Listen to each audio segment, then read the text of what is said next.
Okay, guys, we are live. So for those listening at home, welcome to the Dungeon Amazings YouTube channel. My name is Kevin Madison, and I'll be your friendly, grim, and perilous master today, because today we're carrying on with our ongoing campaign, playing Cubicle 7's outstanding, one of two now, fantasy RPG set in the old world, Warhammer Fantasy 4th Edition. And with me are the stars of our campaign, Salt, Silver, and Sin, which is set in the northernmost province of the Empire. I'll go the order I've got you guys on the screen here. Why don't you tell us who you are and who you're playing? First up, we've got Darren. Hello there, I am playing Alwyn Coulson, who is a human, he's changed his ways. He's now gone to the bounty hunting career path, and as always, Astrid is closely by his side. Nice. Next up is Graham. Hi, I'm Graham. I am playing Ruthard Bellas Dingfelder. He was, and obviously still in a way is, an owler, which is like a land smuggler. But he's his experience with this group has changed him. And he's going to part from his smuggling ways, and he feels that there is a crisis, an ongoing crisis in the Empire, and he wants to do something about it. And he's switched to being a soldier.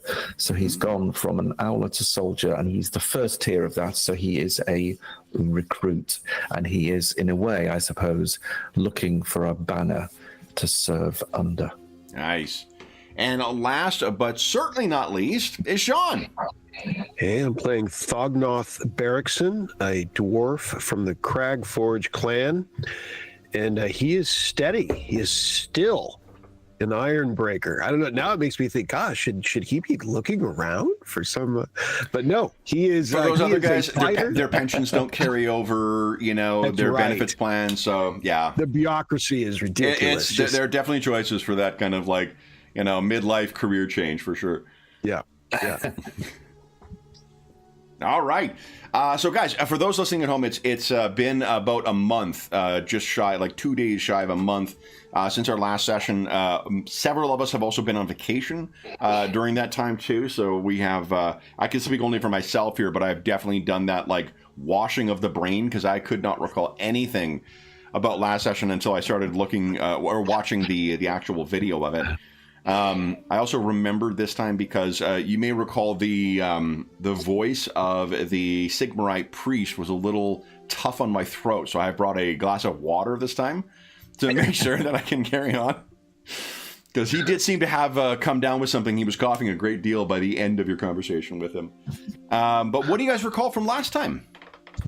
We were in Oldenleet, so I'll give you that little tidbit, and let me bring you over. We returned to Oldenleet, mainly led by the priests of the party, so Katarina and Tolfa. But Katarina's been tasked with setting up a new temple in Oldenleet. So she sought out Sister Zelda, I think, who's responsible for the temple or the new temple. So a bit of discussion there. The group also spoke to Aaron. He went his separate ways from the families, one of the two families. Which one was it? I think he served the Kreutzfelds. So, yeah, we've requested that he comes along, he joins us when we go to speak to the Rasberger family. I think that was our first point of call. We were going to speak to them. And I believe he agreed to accompany us because he's indebted to Katarina for saving his life. Yeah. In spite of his many paramours in Oldenleet as well. Or fledgling. Paramours are very popular with the priestesses.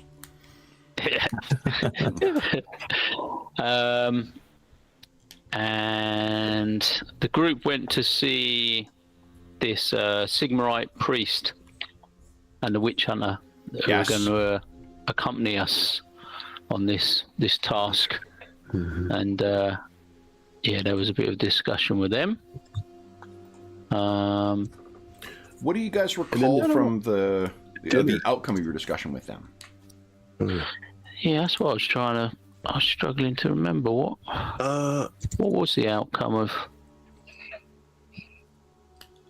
I remember more about Anderhart, but the witch hunter was particularly grim, I think. I mean, they were both very purposeful in their, in their quest. But Do you really think, Sean, that'd be that much of a hack GM to set up a pair of NPCs who are one grim and one perilous? Come on. I mean, yeah, it was. I thought they kind of met. They met in the middle a little bit. I mean, at the end, at first, it seemed like it might have been slightly confrontational, a little bit on, since they were so one gear. But I thought it went. I mean, in the end, who was it? It was Katarina doing most of the talking, right? It was Katarina that was. And Talther. Right? And Talther. Yeah. Yeah. I think Talther was doing most of the talking. Katarina was doing sort of the consequential stuff. John was leading things along. Katarina was sort of like putting a point on things. Yeah, in the end, I think it was fine, and then they sent them ahead, right? So they sent them ahead to to kind of get them out of our hair more than anything, I think. You guys had that dinner with Anderhart. And coming up. Right. And we didn't really want to we don't want to talk about that, for one thing. It wasn't their business. But you're correct. They did ride ahead. You gave them a description of where you were set upon by the mutants. And so they are going to go and inspect the scene and see if there's any trail that could be had there. And do you recall what you guys had told them you were intending on doing? Well, I think we was going to go and see the Rasberger family to see if they could give us any information on any rumours of what had been happening in the area, any sort of updates on the families and, what had been going on between the two families, if anything. So just, getting a bit of an update on what we'd missed in the last month or two before potentially reaching out to either those two families. I think that was the plan anyway. That's right. You guys did spend longer in Salzenmund than I think I remember. I think we had a couple of weeks downtime. Yeah. I think. Yeah. Which we had to dispose of a sorceress box, and there had to be priestly meetings all over the place. It was crazy with meetings. It's just a meeting fest of those priests. Yeah. And a bit of armor repairing, I believe. Oh, and some armor repairing. Good call. Yeah. That's a good call. That's fresh. Time. I mean, Thognoth's still feeling pretty good about that. I mean, for a while it was just battered city for a day or week or something in there. Like he had to wear a jerkin because his breastplate was a mess. And had that for a bit. And we won't even talk about the lost axe. I'm glad you didn't bring it up, because that was something that you guys did do last time. I'm not doing it. No one brings it up ever. Anything else you guys recall from last time? Oh, the dinner, I suppose, with Valtane. Oh, yeah. Yeah. I think Katarina was trying to gently nudge Anderhart to see if he was willing to give us a little bit more money after us, like flushing out the Skaven. And I think it was quite rude to Katarina. In no uncertain terms, said, "You can do one." Mm-hmm. But I don't know if Katarina's told us that yet. Oh, yeah, maybe not. Because that's where we left it, I think, at the end of the... Yeah, you met his wife as well. Yeah, because me and Rutard didn't go. Because was I there? I can't remember. I didn't do any talking, if I did. Well, we didn't have the right clothing, and I'm not sure Fognoff might not have had it. I don't know if you went either with Fognoff, for that matter. So I don't think I did either. We're catching up then, I suppose, with what you guys did that night. Yeah. Hold on, let me just find that's some true. stats for a Jabberwocky. Seriously, we got into some trouble that night. We'll just A new ally. So, then with Rudy having joined the soldiery now as well, what do you think there's anything that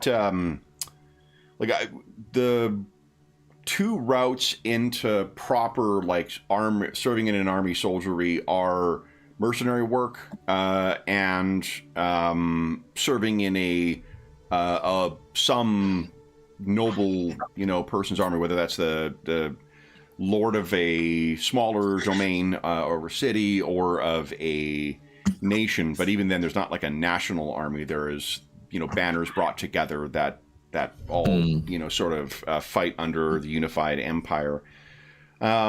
What do you think? I might be wrong on that. I think there might be an imperial army by this time.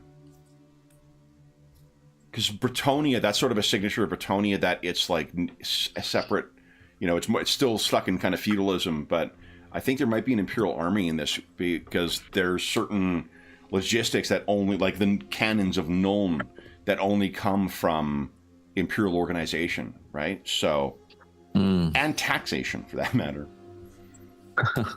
But what do you think for Rudy? Like, how does he? What's the appeal for him of becoming a soldier?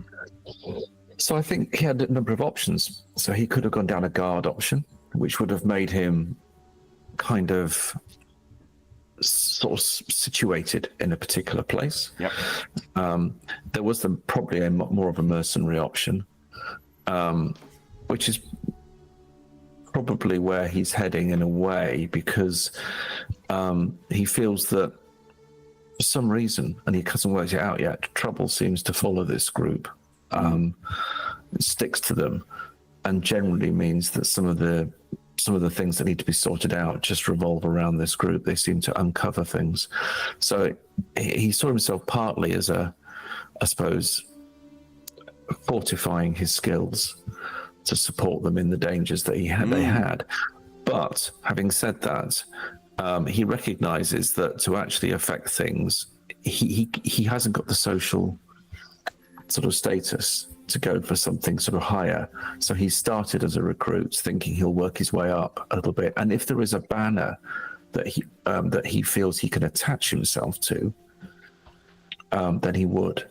But I think he's now come to the view that there's a lot in this place where, because he's worked with the one from the other side as an owler, he knows that there's an incredible amount of corruption, both material and spiritual, that is rife throughout the empire. So he would be wary about the banner that he would associate with. It would need to be one where he gets a sense that maybe even the common man is being looked after. Mm-hmm.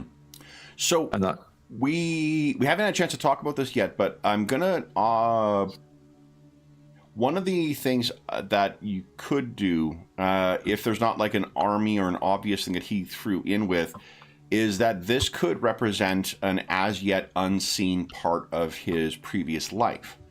He could have he could be telling everybody that he's an owler, but not realize that, oh no, he actually joined an army and became a deserter at some point.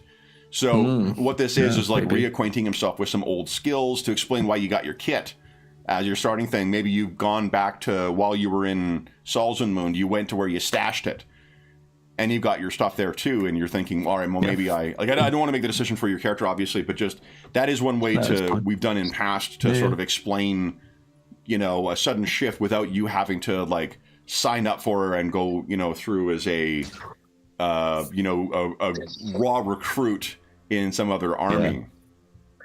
Yeah, and he does his previous experience is already in play as a recruit, so he's already martially quite skilled, and he has taken the talent.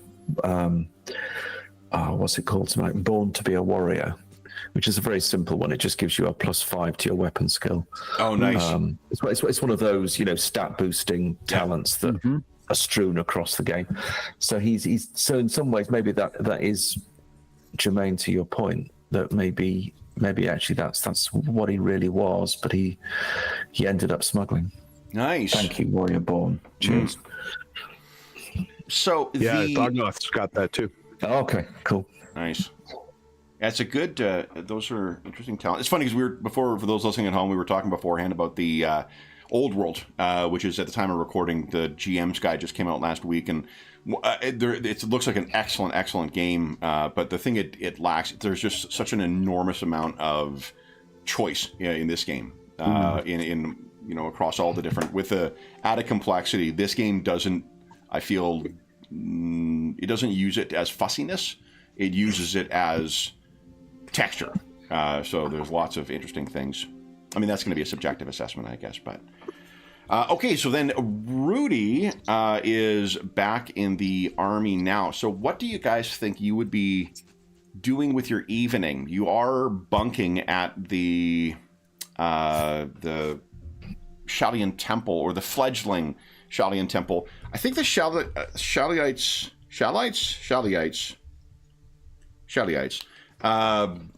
brought some developments to you as well. Was there anything they had said was an issue for them? I don't know. They brought. Go ahead. No, I was going to say there was a couple of rumours. I think. Got the rumours, yeah. Yeah, that there was some concern about some local earthquakes, and also a slowdown in the amount of trading that was going on. I think that was Rudy. Yeah. Yeah, I got a few. Rumors.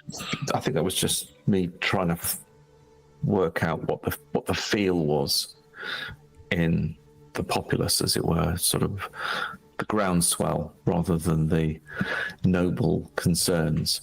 Like from the tavern or something, maybe. Yeah. Aftermath of the quakes, concern it will happen again, anti-elf sentiment possible in the town. That's the silver trade. Yeah, I suppose that's true. Thank you. City of the silver trade. So there's a material impact of the noble problems on this settlement. It's a very real problem. Less silver.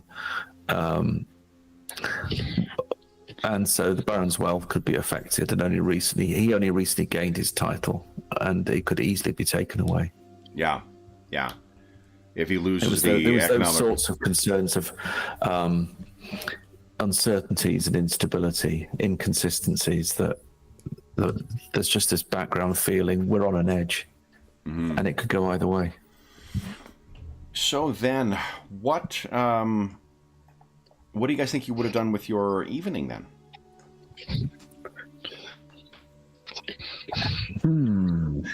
So, in a desperate attempt not to have us ending up with a huge barroom brawl, which is almost inevitable. It's been challenging for you in the past. Yeah. What do you think? Other than keeping our eyes open, obviously, for the thieves. I mean, that goes without saying. But I don't know if we have any loose ends at this point. Can anyone think of anything that we can, before we start new loose ends? Do we have any old loose ends? I don't think you've met with the Zakon, the Wood Elf, since returning. I think there was some talk about doing some, among the Shaliites, to doing some outreach work with the Wood Elves.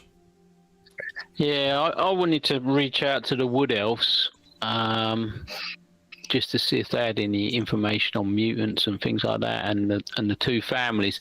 But there was quite a high presence of the other elves, and they seemed to be sort of watching us and following us, and I didn't want to really get them involved, and they don't really get along, trouble.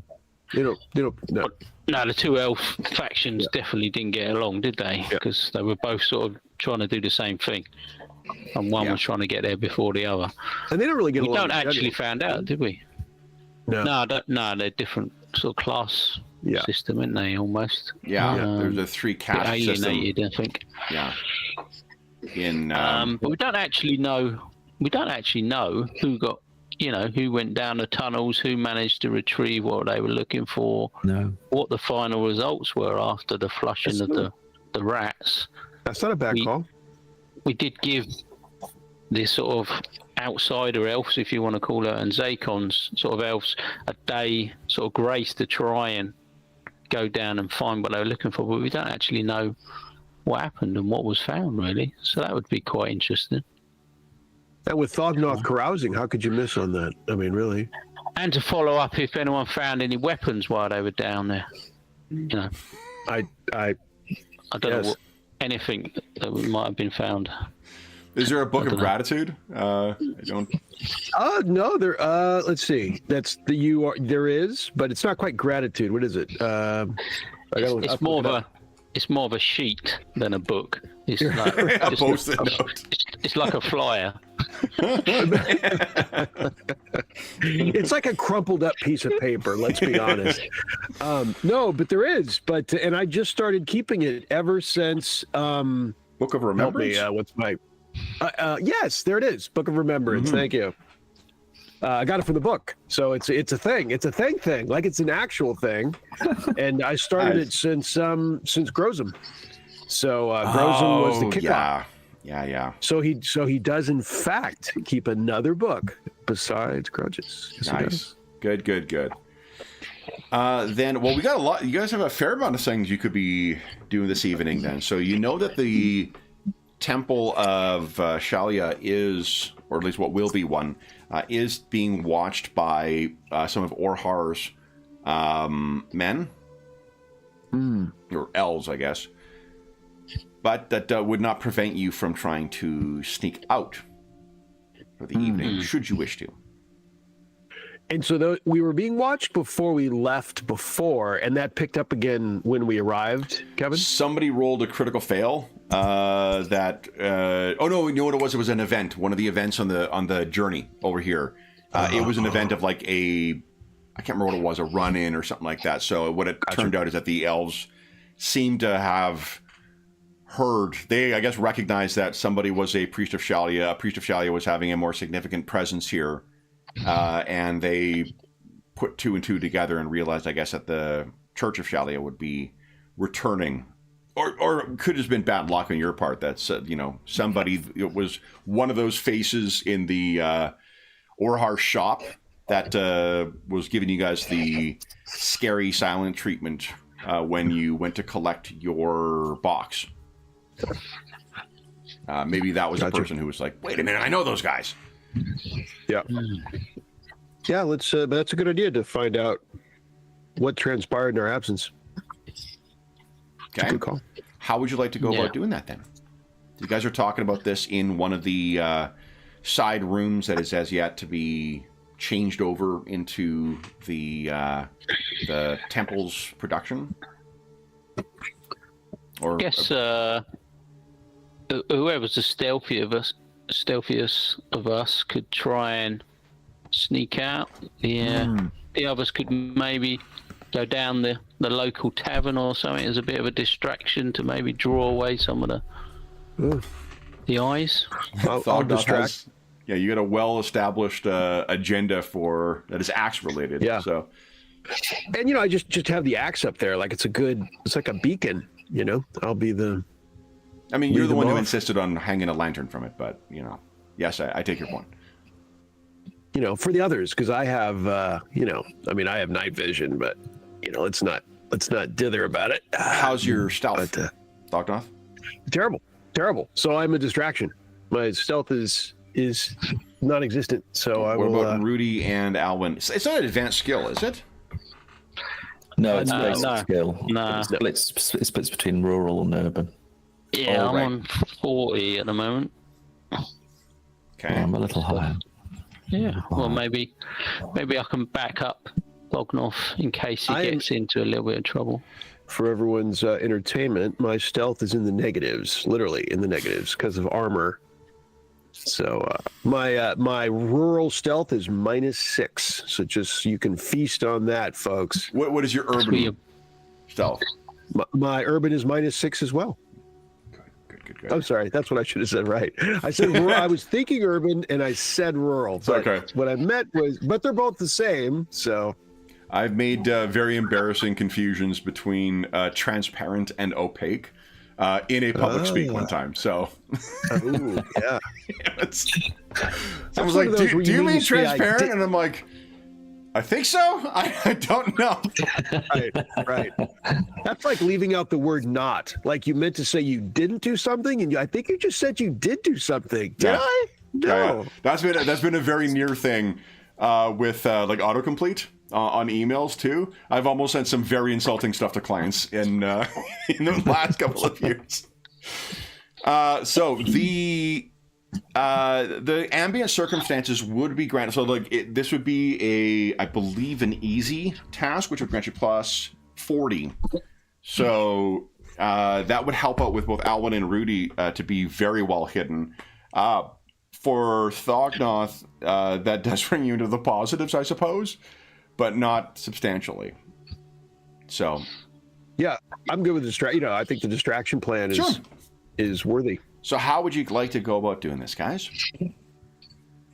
No, I think two of us being distraction, I mean, is reasonable, right? Yeah, I think if me and Fognoff, walk out the front door of the church, bit of chatting, right. not being quiet, heading down towards the local tavern inn, whilst Rudy sort of nips out the back door and tries to make his way through the back streets to see Zakon. Okay. Maybe so. Yeah. So is Rudy the only one meeting with the elves then? I think it's not a problem. Can we rendezvous or something? You create the distraction. I don't know. I mean, then we got to lose him again. Is the only. Yeah, I think if they do pick up and follow us, they will be literally following us, won't they? And if you want us to leave open your primary tavern, Rudy, we can actually go somewhere else, like the games, or maybe there's a fight tonight, or we can go somewhere else to leave you the tavern if you wish it to use for your carousing and asking questions. Well, if you're, I'm not sure that would help with an insular community with like the Wood Elves. Do I know where they are? I mean, do we know where they are? Where they're based? Yeah. Katerina had a kind of scary encounter with them at one point. So what relatively poor part of it. They live separate and apart from the High Elves. So it would be relatively easy to get to that area and try and speak to them. Rudy, you've met Zakon, I think, as well, right? Yeah, I have. I've met both him and Orha. Okay. We had a very unpleasant encounter with Orha, who was sort of everything that I'd heard and a high elf could be, and worse. Mm. So I suppose the other thing you could consider, if you do want to all meet up, is you could think of a way of kind of slipping out the back in a tavern rather than just sneaking around. Maybe I could sort of lead that effort, because I'm quite good at getting in and out of places, and you could assist me, and we could try and do it that way. Yeah. So I kind of take a lead on it, but I'd get your assistance as we try to evade them through the hustle and bustle of a crowded tavern. So we always escape in the hubbub rather than anything else. Mm. You could also pick an establishment that, like, there is a degree, especially in this town, there is a degree of a cosmopolitanism as far as elves and halflings are concerned. You may remember there is a substantial halfling presence on account of all the turnip farms nearby. You could, however, still pick a place that is more human-oriented or Norse-oriented. While not a huge presence here, there still is a presence in Nordland for the Norskins. What are you thinking? There would not be a dwarf bar, per se.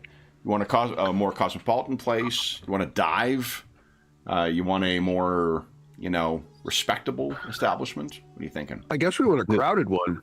A crowded one, and one we'd fit in with for our social status. Right. So so it's easier for us to get away. To blend. Okay. Crowded and blend. Okay. So Rudy had been here long enough prior to his capture by the Skaven. So I think you do definitely have a place in mind. Rudy, do you want to... Are you all three going out together, or is Rudy going to be the first to disappear? Alwyn and Thognoth go out, and then you guys will coordinate at that pub to facilitate the escape of the others? I was thinking we would all escape together at the pub. Okay. So we just all go to the pub and then worry about losing them. Yeah. Okay.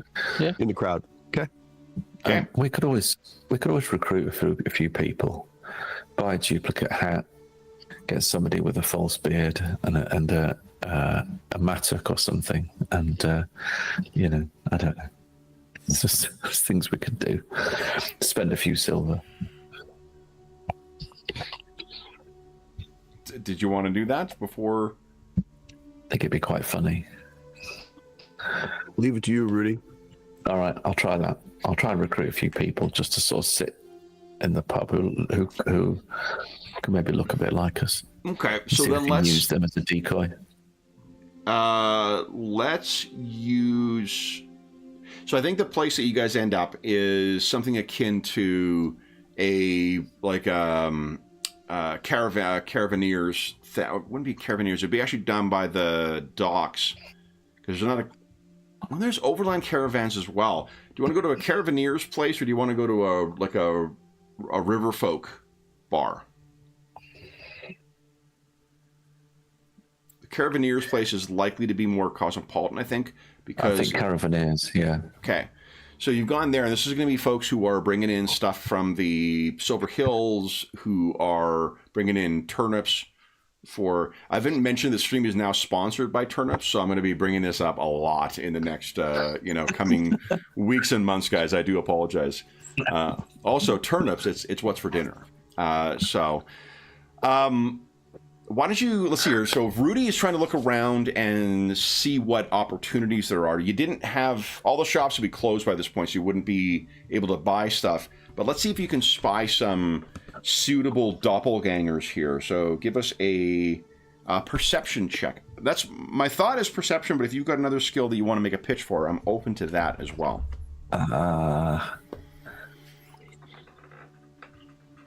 Yeah. I think it was either that or maybe no. Intuition? Maybe, Intuition is yeah. more to judge the... Yeah. Well, I mean, intuition would be how much you can make it post. I'm fine with either of those, because I think intuition would be like, oh, that person kind of like the silhouette at a glance would be easy to mistake for so and so. I think I'll go with perception. I will go with perception, I think, is a... And because of the place you picked, let's make it an average check. Okay, let's see how we do. Yeah, and I'm going to contest First it here. roll of the evening. There we go. Oh, so there's an extra dialogue there. Impressive That's a good failure. start. Great start. All right. Oh, dear. Now, would you like to fortune either of those, guys? I don't think I can I? Yeah, you can. It's only like Savage rolls, you can't reroll crits. Zweihander, you can't reroll crits. Crit fails. Okay. But yeah, it's only certain things. All right. I think you can't reroll crits in Fantasy Craft as well. Okay. I'll give it a go. Do you remember if that's the case, Graham? I just can't remember. It's much better. Woof, it's better. Yeah, so Thognoth, you are... Oh, for goodness sake. Holy Dinah. This place is too busy. Can't see nothing. Yeah, There's just nobody. Nobody it's like fits the an bill. entire halfling, Incredible. family reunion, and every single one of them has a straw hat. So Right. Yeah. I'll do it again, too. you will? Okay. All right. Thognoth. Now, did you take your hat off? Oh, look at that.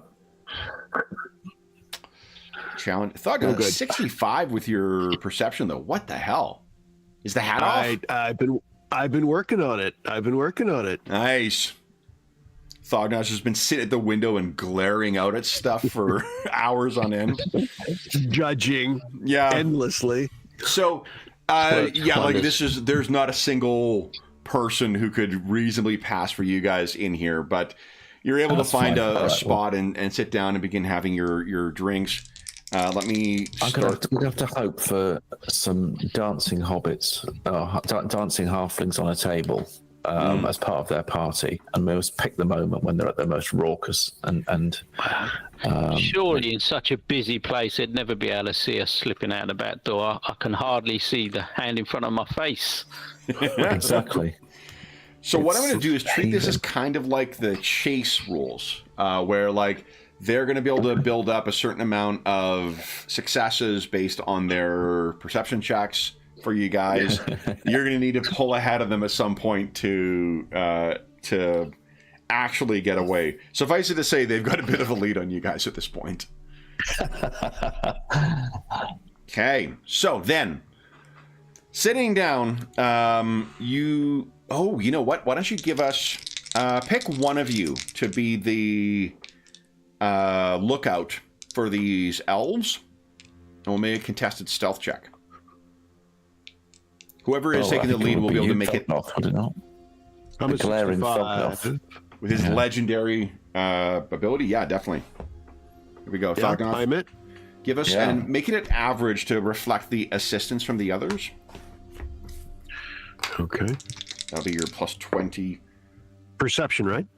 Perception, please. Yeah, I got 2 degrees of success. Okay. Come on. Excuse me. Wow. Just deep. You haven't rolled under 50 have we yet so far? I don't think so. Wow. That was one fortunate thing last night is that like about 2/3 of my attack rolls were in the 90s with the most scariest adversary last night. So like fortunately my dice were just not working for the adversary, but all right. So yeah, you get in here, you've looked around and you spent so much time studying the crowd, you look back and you realize like, I don't know where the hell are the elves? So, having sat down, do you feel under surveillance still?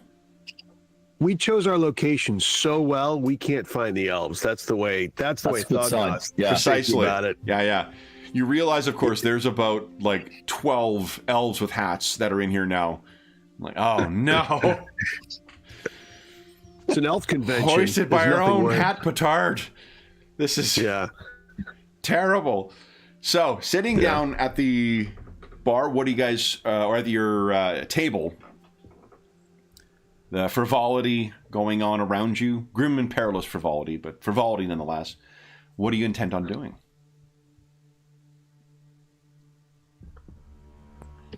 Should we just go ahead? Should we just go ahead with the plan, one at a time? I think so. Slip out.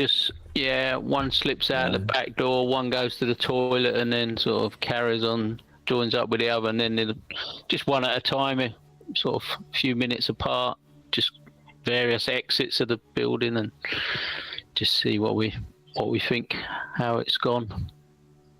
Just plow ahead. Hope. Yeah. So who's up first then? Right. Go on, the stealth man can go first. Go on. Show us how it's done. Okay, so Rudy. What are we looking at? This would normally be challenging for a contested roll, but I think I'll give you an average just because there's a lot of people in here. So you're potentially getting an advantage from... Excellent. Excellent. Let me roll for them. It's a stupid plan. Okay. It's perfect. Rudy, would you care to spend a fortune point on that? Can I have a critical failure? Did we decide we can in this game? Yeah. Oh, okay. As far as I know, like I don't remember reading that. No, I'm pretty sure it's right. Yeah. I don't know. It's fine. It's just we just play a lot of games, don't we? Okay, I'll give it another go. I just get the feeling. It's oh, There you go. okay, I get Hey. something. Now, I can tell you that I have 3 degrees of success on my observation. So, because it's a metagame spend, you could spend 1 further fortune to increase the success level of that by 1.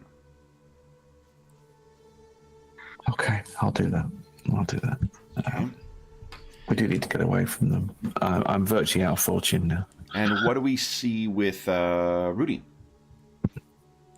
Well, I was behind a table, and then as the raucous halflings start up a particularly vulgar drinking song, which involves some miming on a table, And turnips. And turnips with flagons everywhere. I slip under the table, and I've done a reconnaissance of various tables and chairs, which slips me back behind the counter and through the back door. Love it. Okay. So, Rudy seems to have affected his escape from here, but you guys cannot tell because you don't know where the elves are, if they are still following. Who's up next? And I think Thognoth has pushed his axe on his back, tries to get it to ride higher at the moment. The Okay. idea, you know, he's trying to be probably too clever by half, but he knows he's not sneaky. So he's trying to be particularly noticeable right now with the axe, because when he heads out the door, he's going to take off the axe. Like, that's the idea, like a prominent hat that you quickly ditch when you're turn the corner kind of a deal. Planning on losing another axe, Thognoth? Come on. I'm going to be holding it. I'm going to be holding the axe. Got it. All right, why don't you...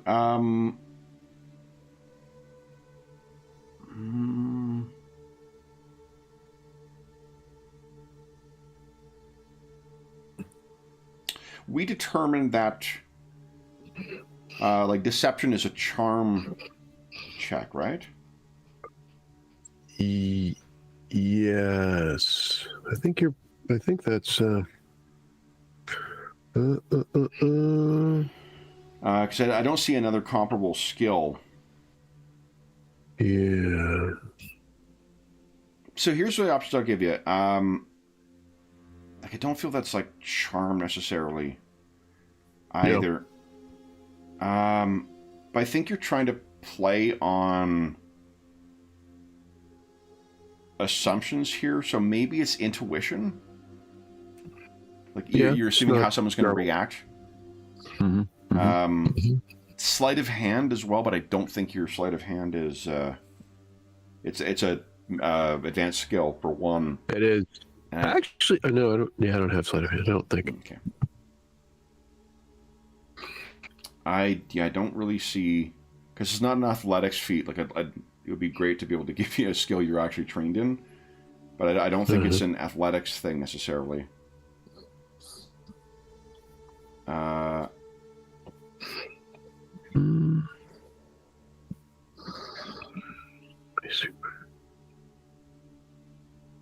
Yeah, I don't. I think that's it then. So that or intuition, or stealth, I guess, because you're just trying to deceive this person. But I'll take intuition if that's offered. Yep. Go ahead. This will play into whether they're able to follow you or not. Oh, sorry, go ahead, Sean. I don't know why I was talking over you. No worries. What difficulty? Difficulty will be challenging. Okay. There are few axes here, so. Yeah, I take that axe right off when it's operation time. Yeah. Yay. Close. Yeah.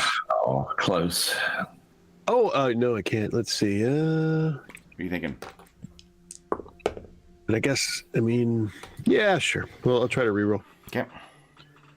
Okay. Here it comes. Big money. Big axe. Here it comes.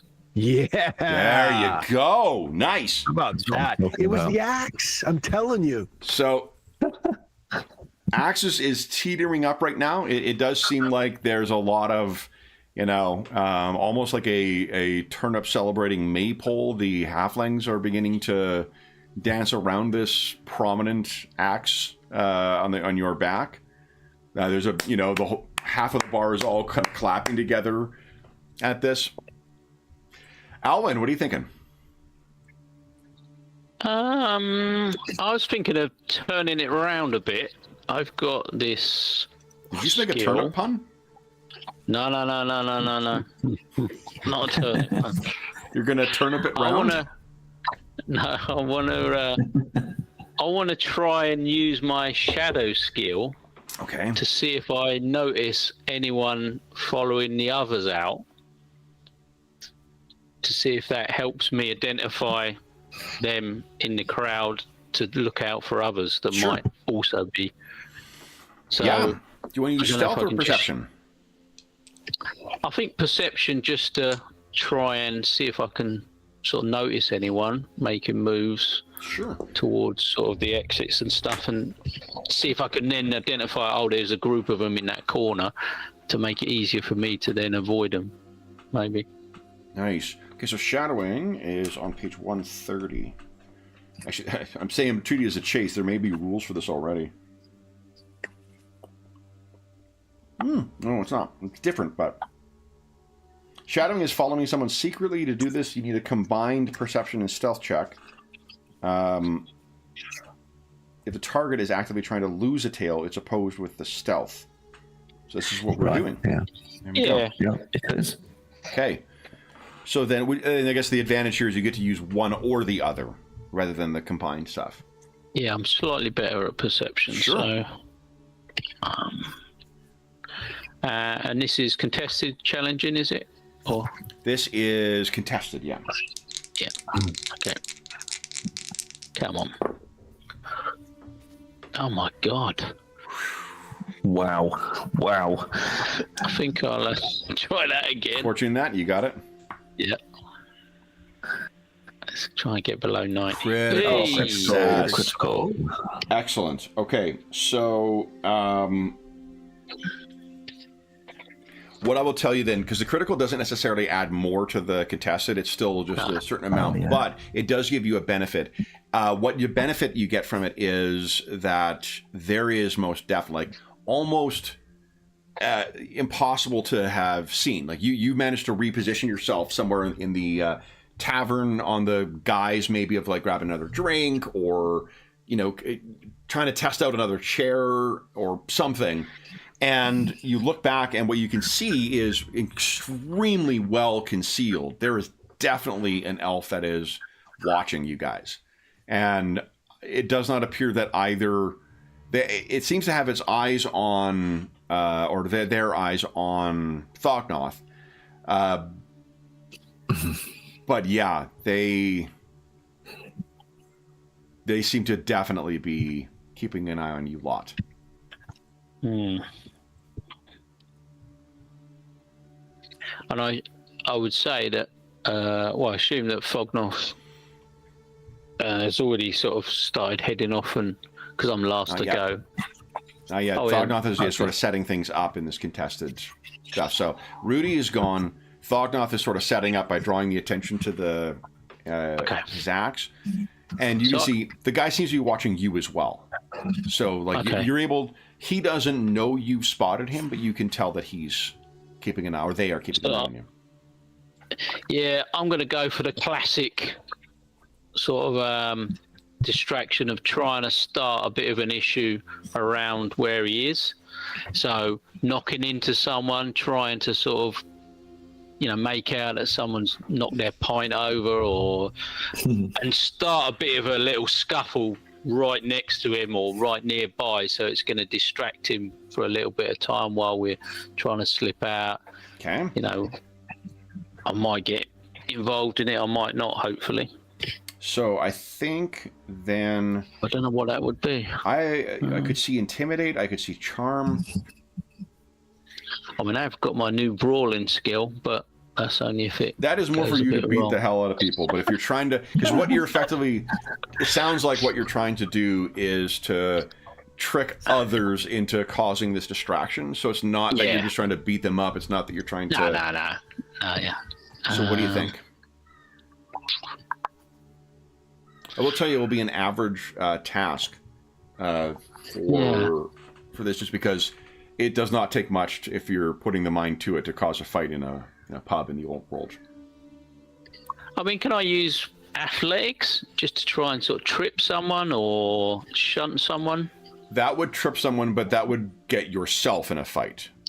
Because if what you're trying to do is convince others to get into it, that's why it's those social skills. You could certainly use brawling to beat up a halfling. You could certainly use this to athletics to try and trip someone. But if what you're trying to do is deceive somebody or convince them into doing that, that's a different skill, I think. Yeah. I might try a bit of sleight of hand. Can I try that to try and convince someone that someone's trying to, take something and then just sort of look away or just walk past so the guy behind him gets accused of something? Yep. So it's a sort of rustling in someone's pocket as I walk past to try and make out there's someone behind them. Swap a full drink and an empty drink with two people. Yeah, just anything that's just going to aggravate someone. Yeah. Sure. Give us a I'm gonna try that, I think. Sleight of hand. We'll make it average because of the state of inebriation among them. Are you picking humans, halflings, or elves? I think the main body of people would be humans, would they? I think I'll go for the majority. Probably equal number of halflings and humans. So, but humans would be bigger. Well, yeah, I think the halflings won't be quite as distracting just because they're a bit like waist height. So I want the humans involved. I think out of the two.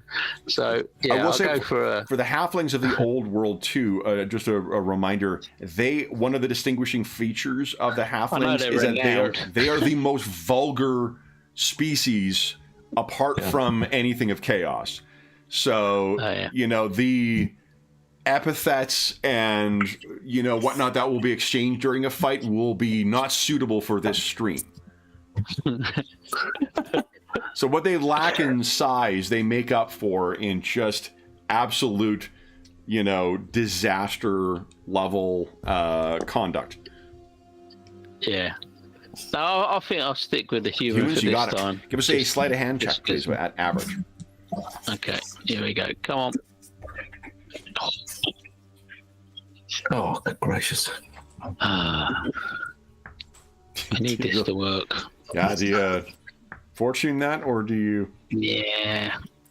It's not contested either, is it? It's a sort of pass or fail, really. This is pass or fail. Yeah. No, I'll go for it again. Come on. I mean, it could be contested with someone's things. It's getting worse. I think I might be doing the distraction, boys. Go without me. Okay, so Alwyn is reaching for things, and I will point out you insisted on going to the humans rather than the halflings. Oh, yeah. So let me grab... That's why I've been working on my brawling. Yeah, exactly. This is your excuse to use that skill. So, on the upside, you do get to use that now. Grab this. Okay.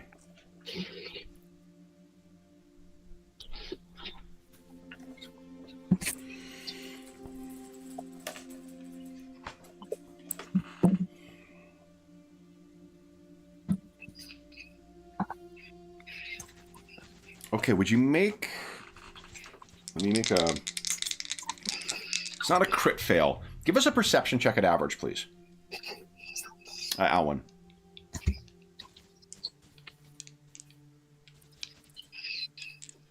Oh, what's happened there? What happened there? Let's try that again. Okay. Nice. Okay, so you are going to be able to give us a brawling check, please, at challenging. Challenge. Oh my goodness! There you go. I did say, didn't I? Oh my god! Sorry.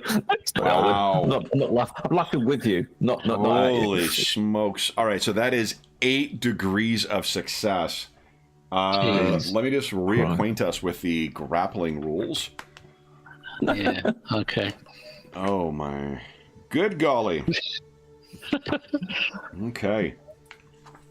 Boy, oh boy. I was joking this morning. Since I got back from vacation, We had a near TPK in Night Below. We've had a near TPK in Death Watch. Guys, are the dice just intent on clearing the slate? Hang on, this is a brawling and a bit of grappling here. No one's dying. We still have more than half a session left, and your dice are trending in a certain direction right now. So the two priests come back and said, "Didn't we have companions 2 weeks ago?" They come back for the funeral. Yeah, really. Okay. Here we go. I mean, death is distracting. You know, if you just go down. Definitely distracting. Yeah. All right. Yeah. Oh.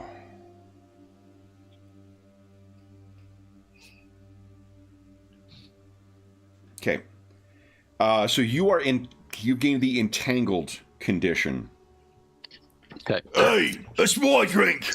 And someone grabs your arm, and you've upset some, caravaneer laborer. So let's, I guess, roll initiative for this. So let me make sure I've cleared the turns here, and I think it'll only be Alwyn and Thognoth to start. Rudy may hear what's going on depending on what happens inside. Let's see here. Oh yeah, it's a set stat. Right. Okay, and since we don't have, let's see here. We're gonna draw on it's not supposed everybody's favorite supporting character. Generic thug number 2. Oh, nightmares. I still have nightmares about him. From which game?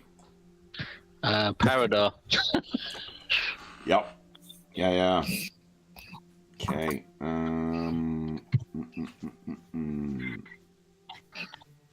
This is 44. All right.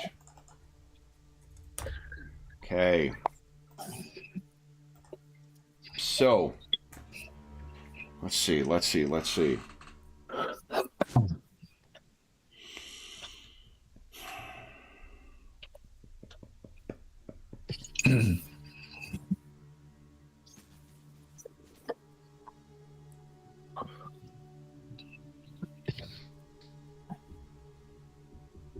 Okay, so we have to make an opposed strength test at challenging. I rolled terrible. Oh. Look at that. There you go. Okay. So that's a net of 8 for you. Let's see what's happening. If you win, if you lose the opposing test, you could do nothing but struggle. The party gets 1 advantage. So Thognoth, if you wouldn't mind getting your... There's a little number that appears on that axe that is prominently displayed. Yes. Now, I am... So this guy is trying to struggle to bring you down, Alwyn, when you're managing to keep your footing with it. The crit, I wonder if you get... I think you get to do a critical damage on him.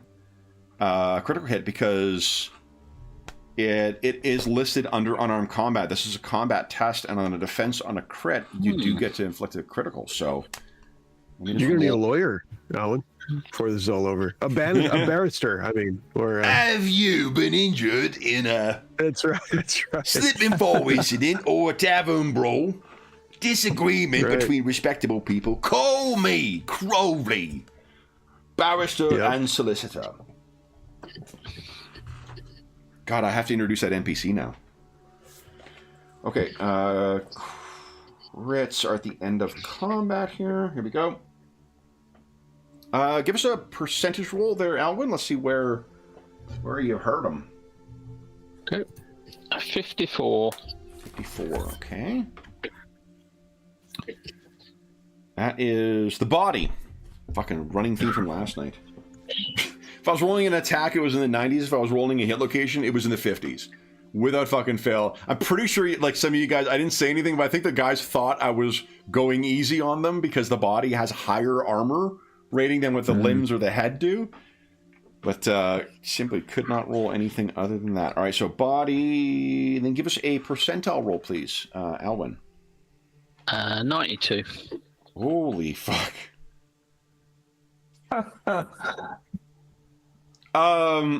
So in your struggle to do this, you're brawling. You kind of like shift because he's got his hand on you. You slam into his side, and you shatter his rib. He gains the stun condition, which means you are free now. Wow. He has a major broken bone injury. He's not working as a stevedore in a very long time. Eerie me. See? Training has paid off. In a world without disability. Yeah. Have you been injured at work? Yeah. Okay. Wowzers.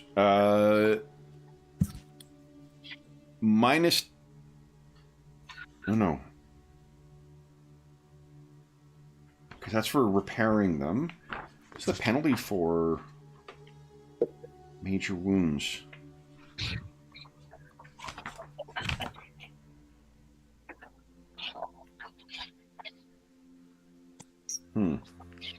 Oh, yeah, I had this recently in my game. It's quite tough. Yeah, so this... Like, I thought there was with a major injury, there was some kind of penalty. I don't see it listed under the injury section there. Right, I'll take a look. Maybe it's just specific to each of the whatever you rolled as the injury. Broken Bones is on 179. No, it is, but that it tells us for major. Like if you look through that section, it tells you about the healing of it, but it doesn't give you a. Oh, see, so same rules for broken minor. Let's see if there's something. Major takes 10 days longer. Yeah, it doesn't. Tests are challenging.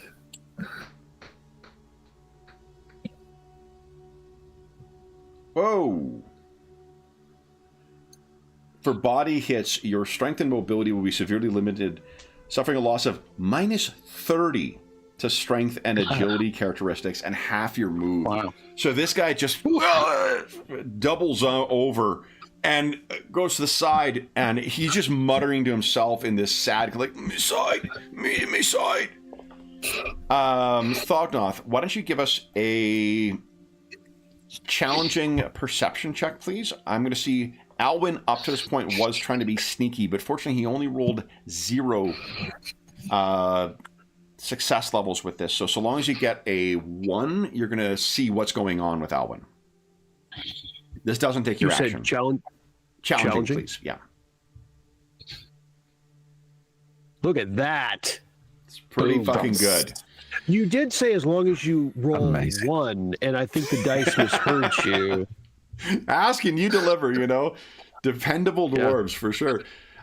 So you can see like Alwyn. You look over. There's a guy who kind of grabbed Alwyn's arm, and you can see he just shifts a bit, hits this guy in the ribs, and this guy like fucking buckles over, like his legs gave out, and he's kind of down in the chair and grabbing himself. Do you choose to? He's on probably like halfway across the pub from you. Do you wish to do anything, or are you going to continue being prominent with your axe? I mean, Thognoth has a lot of things going on in his head with that, because his first inkling is like, did he find the thieves? Maybe he got maybe he's got him. But then he realizes that's ridiculous, sort of, and then he presses on. But then he wonders, is this where I'm supposed to leave, or is this where I'm supposed to back him up? He's got a little, because his first inclination is to pile over there, and, and to see what's what. But He thinks I think I'm supposed to go. And he takes, and that's the cue. He takes off his axe. He quickly gets behind some taller manling, tries to fade in behind a manling and then grab the axe off and take it against his front and then looks for an exit to dash out. Why don't you give us an let's make it an easy rural or urban stealth. Now I'm doing it. Urban stealth, please. All right.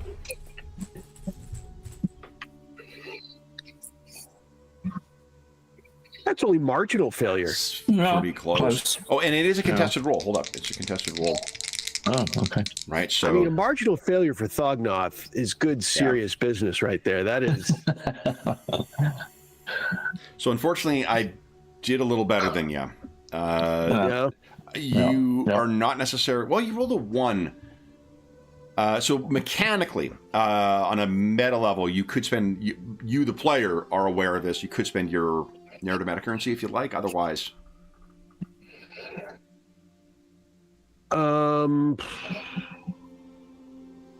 Let's see, to get under a 34. You know what chance that is? I think it's a 34% chance. I'm not a statistician, but even for a dwarf. Yeah, just my last fortune, but sure. Let's go. Burn through them today. Burn through them. Yeah, we'll do it. Come on, easy. big money. Where's that 1? Come on, let's see it. Yeah. Oh, wow. Wow. Okay. I think you nicked someone as you're trying to make your way through the crowds. I was like, Watch, you've cut because the edge of that Gromrel axe, that it is not thinking. This is not your fault necessarily. Someone was backing up with some drinks into it. Drinks spilled down, and they look down at you. So effectively, when they see a dwarf with this giant axe, their initial fury, immediately you can see the color drain from their face as they're like, "My mistake, sir. I'm sorry. I'm terribly sorry." And I'm like, "No, please." They put their hand on your shoulder. "Allow me to buy you a drink again, sir." So the conspicuous, I think, is the outcome of that. Yeah.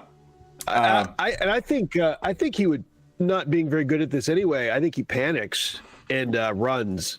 He just runs now. He just runs out of the. All right, Alwyn, what are you doing?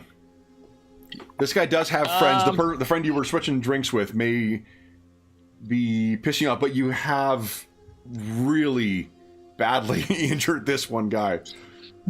Yeah, but it hasn't sort of triggered a bit of a brawl or anything. No one's sort of gone, "Oh, that's my mate," and the classic. It looks like that might be coming, but because you knocked this guy down so fucking quickly, I think you're primed for an intimidate check if you'd like, or just a leg it if you want as well. Yeah, I think I'm gonna just try and see if that's enough distraction to make my exit. People come around, "Oh, you're right," and the usual huddling round to see if he's all right. Why don't you give us an urban stealth check at easy, please? Okay, let's go for it. Nice.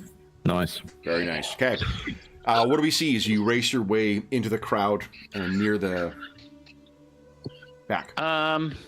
Yeah, I mean, I won't look back at this guy at all. I'll just be zigzagging through the crowd, getting behind to the tallest people, ducking down a little bit, then popping back up, and just ducking through the crowd, going to the back of the pub if there's a side entrance, or even through the back door. Okay, I think you could easily make your way towards the back. That sounds like that's where Rudy went as well.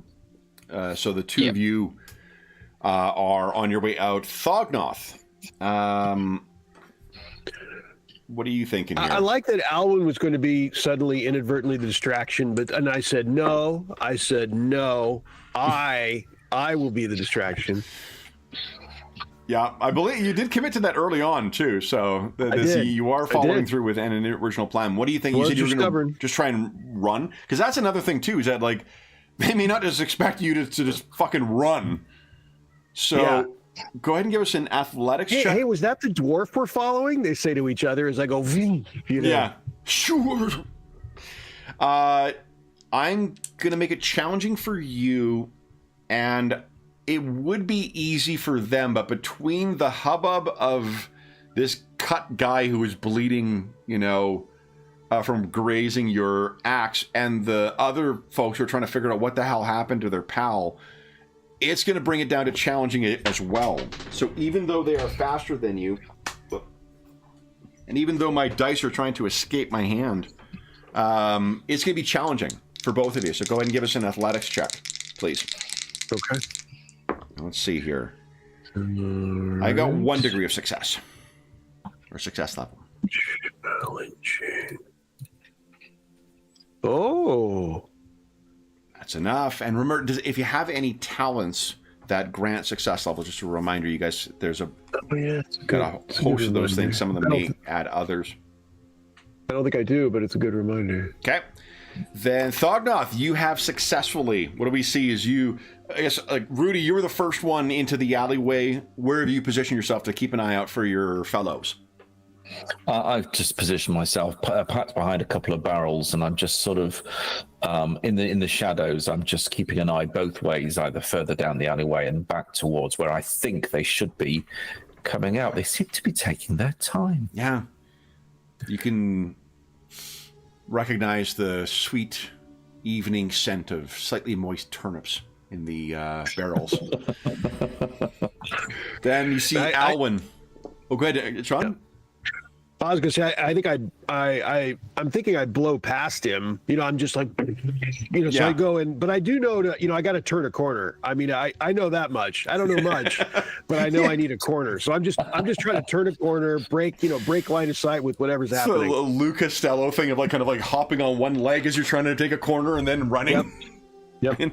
Yep. All right. So Alwyn would have been the first one out because of the successful stealth, and because I think he got 7 degrees success.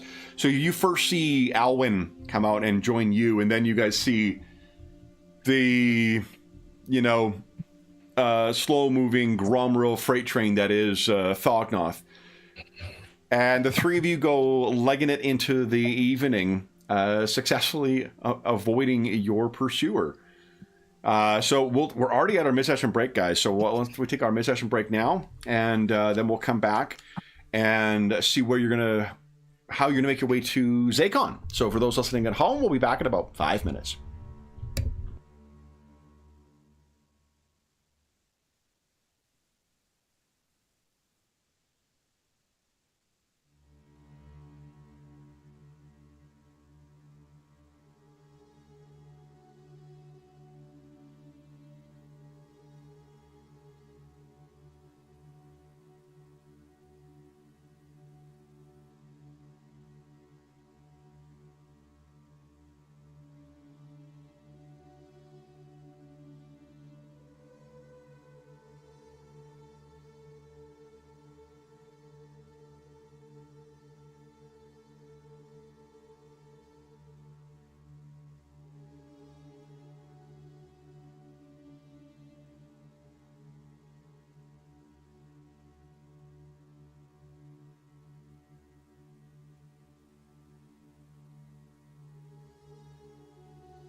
All right, sorry about that, guys.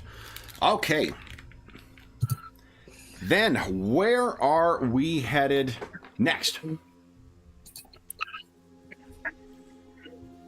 Yeah, we're going to try and track down the elves and Zakon if we can. Okay. Yeah. I think I left on quite good terms with them, and they sort of left a sort of a forwarding address almost to reach out to them if we ever came back. So I think we've got a fairly good idea where to find them. Okay.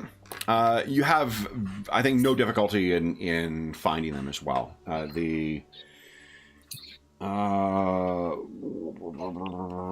one rolled any crit fails yet.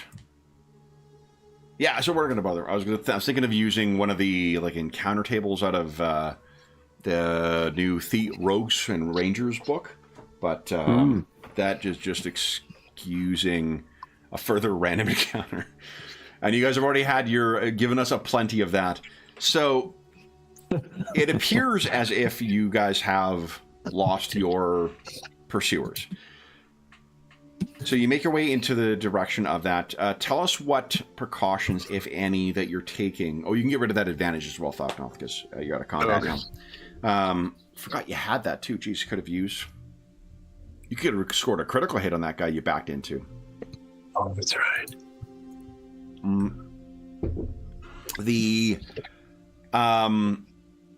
The neighborhood you're heading into is one of the rougher ones.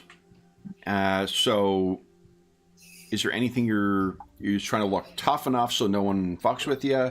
Which definitely could be the case if you're carrying on a torch and have a fully armored dwarf with you. Yeah, I'll put the axe back. Axe is replaced in its usual position. Okay. I think watch our purses. Yeah. Okay. Yeah. I don't think so. Okay. Yeah. I mean, So you make your way down into the neighborhood, and then I think after a period of time, there is an elf that would step out from the shadows, and it doesn't. You can kind of tell now that you know that there is this split between the two, the difference, because as opposed to the fairly, not like necessarily well dressed, because the Orhar's allies are not necessarily, all rich or anything like that, but they're not dressed in kind of shabby clothes or dirty clothes, whereas these elves are living much more rough. You can also see Rudy. Actually, all of you would be able to notice that there's obviously a weapon at this guy's side as well, a cudgel that looks to have maybe a nail or something, or something sharp put through it. And he says, "You're the dwarf, aren't you?" I am. You looking for Zakon? We are. This way. And it leads you down an alleyway and into a building, kind of through the building and up the other side. And there's a bit of a mixed way before he brings you somewhere where there are 3 other elves living. And he gets you to wait there. It's another maybe 45 minutes before finally Zakon comes back, accompanied by that first elf that you had brought. So you got 5 elves in total in this room. He comes in and says quickly, "You've returned."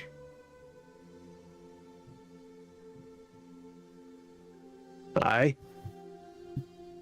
We're on a new task, but primarily from some of our companions, our priests, but it brought us back to town. We're here for at least the evening.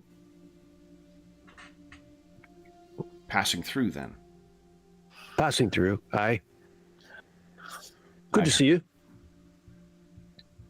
He kind of warily studies you.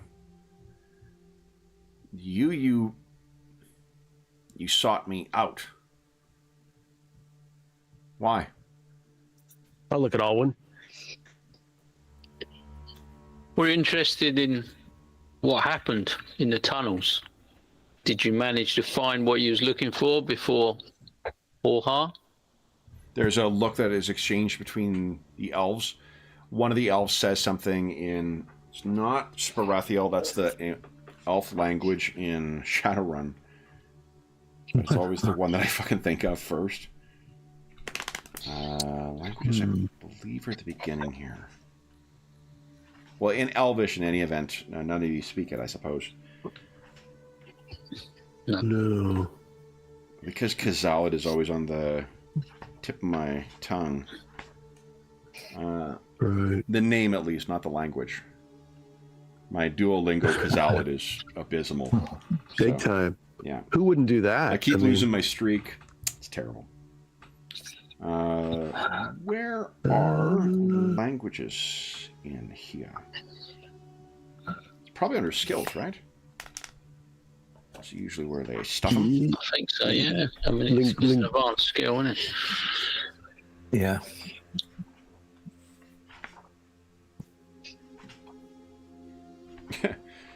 There's an Ace of Base joke in this. I'm looking for speak language, and I see the I saw the sign side thing for secret signs. So. Oh yeah. When your game is written by Gen X people. Yeah. Okay. Language is the old world. Here we go. Eltharian is the language of right. Lorelorn, Athel-Loren, and Ulthuan. Okay. Eltharian. Trying to remember that.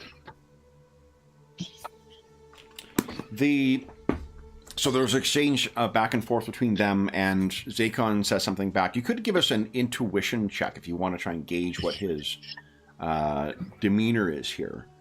It would be, I think, challenging. It's because he's different species, speaking in a different language, but not impossible. That is. Oh. Okay. Oh, we all roll? Nice. Yeah, you can each roll if you like. All right. I'm in it. Nope. So, Rudy. Yeah, neither of you getting... Rudy, the impression you get is kind of a, like, you know, agitated underling being mollified by the boss. Yeah. That's the dynamic that you see between the two of them. And he looks back at you and says, we were successful. We would have preferred more time, but there were some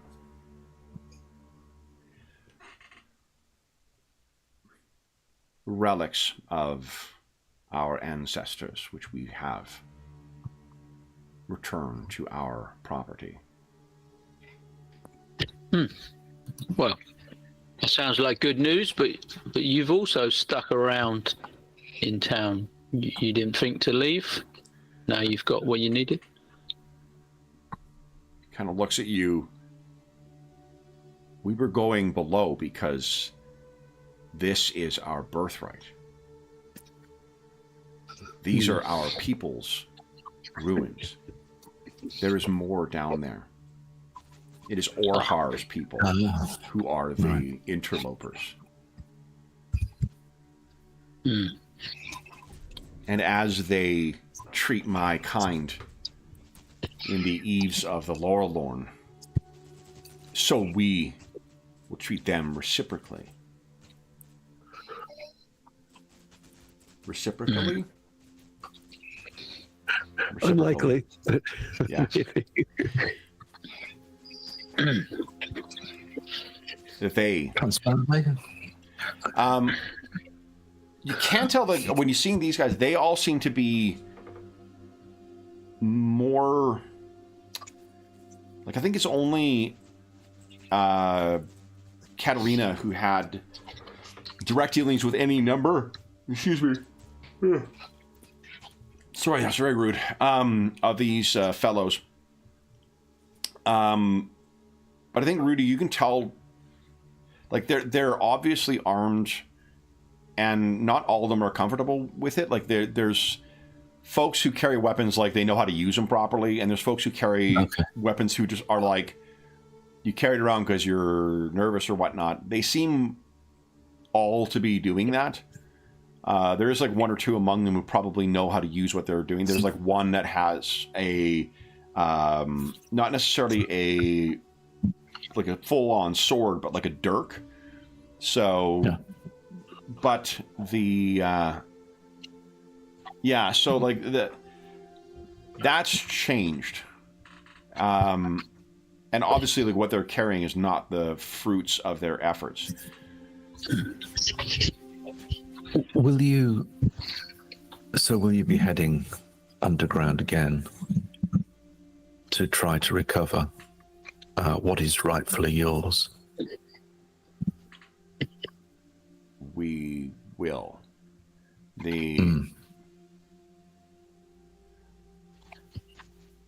I do not know what was said to Orhar, but they have been much more antagonistic to my kind than they had previously. And they have made it much more difficult for us to reach those subterranean areas. We have seen some violence between them beneath the surface of the streets.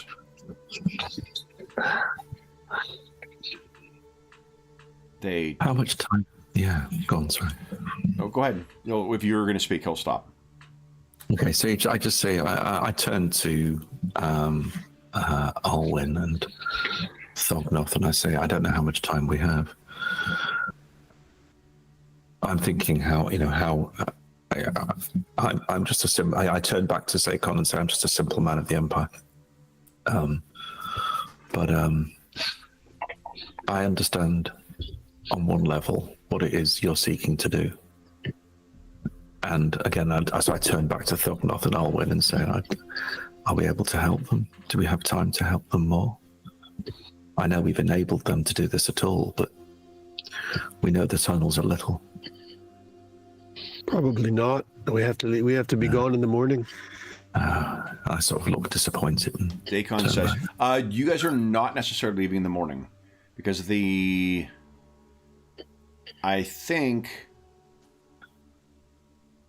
they're just meeting with the priest and the witch hunter tomorrow, wouldn't they? No, they've departed. They departed. You guys stuck around one extra day because you had that dinner. Yeah. So you're one day behind them, but they intend on doing their own nonsense. There's not, as far as we are, there's not a strict schedule that's been kept right now. You guys have told the Sigmarites that you'll catch up with them when you catch up with them. You also had talked quite a bit last time, I believe, that when you reach that roadside inn, the coaching inn, that may be a better place to get a sense of local, rumors and stuff like that, because it's closer to the actual, lands of the Dernbachs and the Kreutzfelds and the Rasburgers. Yeah, so, I mean, I would probably say, we spent some time down there. Have you mapped out the tunnels in any way? Maybe we could assist in giving you some direction of where these tunnels lead, and if you haven't fully... I suppose I'll quickly step in and say, of course, these are your ancient lands, so you may already have a strong understanding of the structures and ways that can be found under the ground. So we do not wish any insult by suggesting that we could help you in what is your own lands. But I agree with Alwyn, if there's anything we can do to help. Yeah, but these were tunnels made by that fat rat thing.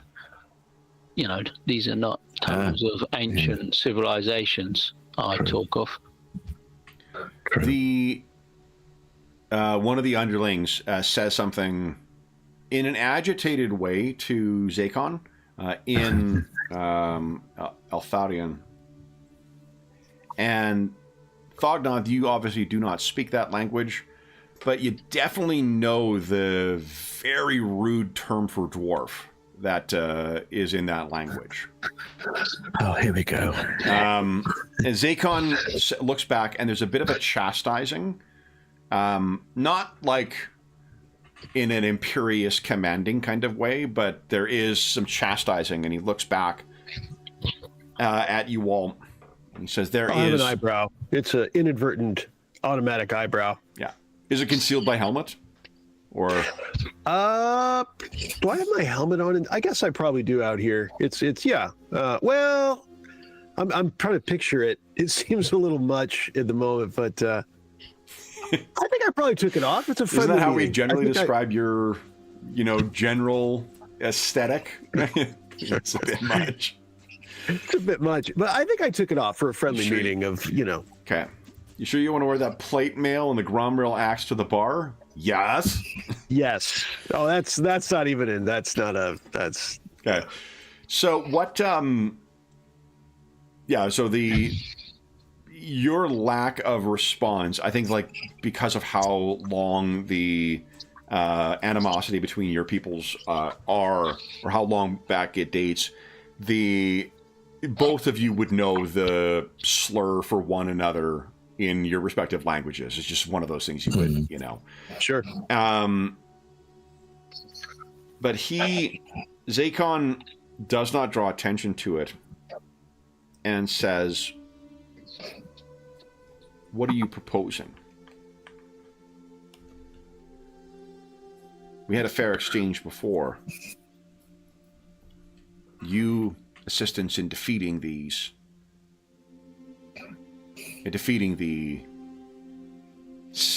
rat folk, and in exchange, you assisted our people. Would you ask for further assistance?" Well, we also have something, and I look at Fognoff. One of our friends still has something missing down those tunnels. Maybe we could help each other. Some more eyes maybe would speed up the process, and also help if there was any encounters down there with Orha and these people. We did not come here with a particular plan or price in mind. And I reckon we're here just to kind of like help you out a bit. But I wouldn't mind finding the axe, as Alwyn says. I lost a dwarven axe. If you find it, if you lay eyes on one, and I'll throw in maybe a detail of it, a minor. Sure. Yeah. And It had this in the handle. There's a get a little. Yeah. And I think I'll just finish it off by saying, but if our presence here is going to cause any problems, then obviously we'll happily move along. Yeah. So that's all great. Why don't someone give us an easy charm check, please? You guys have done a great job of laying the groundwork for this. I've got 39, and I've got attractive trait. Not terrible. So go ahead. Yeah, go for it. Go for it. Oh, okay. Yeah. Nice. That crushes me, by the way. So I'm close, but I'm not attractive. I'm not close. Average, was it? Yeah. No, it'll be easy. Oh, easy. Sorry. Great role playing, great framing of the issue.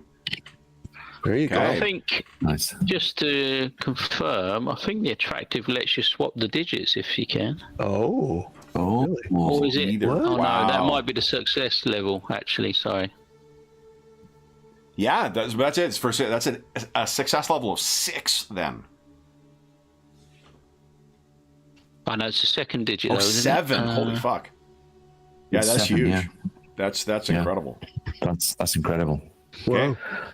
I'd not realised you were quite so pretty, Alwyn. Yeah. It's when he starts to all like the dirt and stuff. Yeah. Once you clean it away, Look at that. Don't even recognize him. Look at you. Mr. Snow you is should, there you should be in the underneath. theatre, Yeah. mate. You should be in the theatre. You go down an absolute If storm. I was a manling, I would understand, but I don't really see that. But whatever.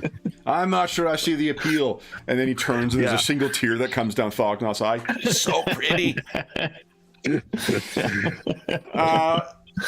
So Zakon is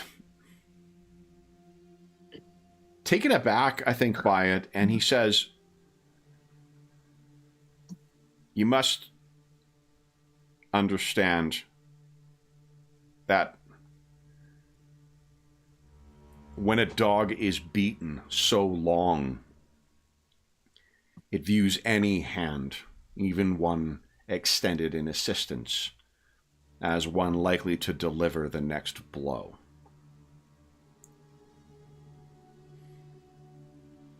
Your generosity is quite literally staggering. I do not know why you would be so generous to such a cast-off people. And for it to come, and he kind of looks at Thognoth without having to finish that sentence. But I will not question the ways of our respective gods.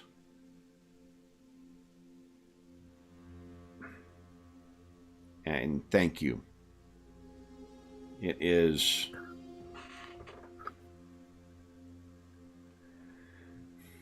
our people have been without friends.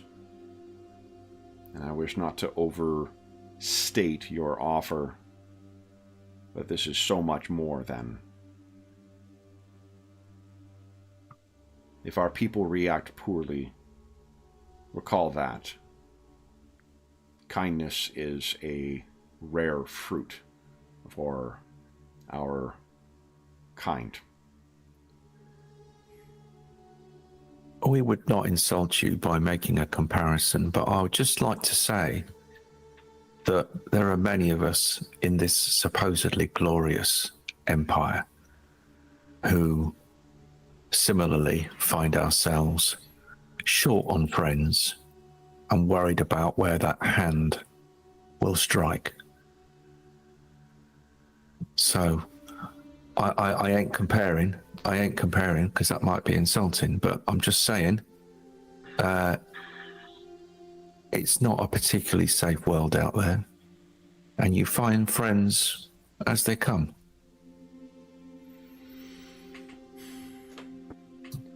Then, as I said, the matter with Orhar's people has grown violent. There have been bloody skirmishes down below, and there have been deaths on both sides. Neither are in a position to bring the manling in, and both are fearful of the wizard learning of things, but because he is active, your manling wizard too.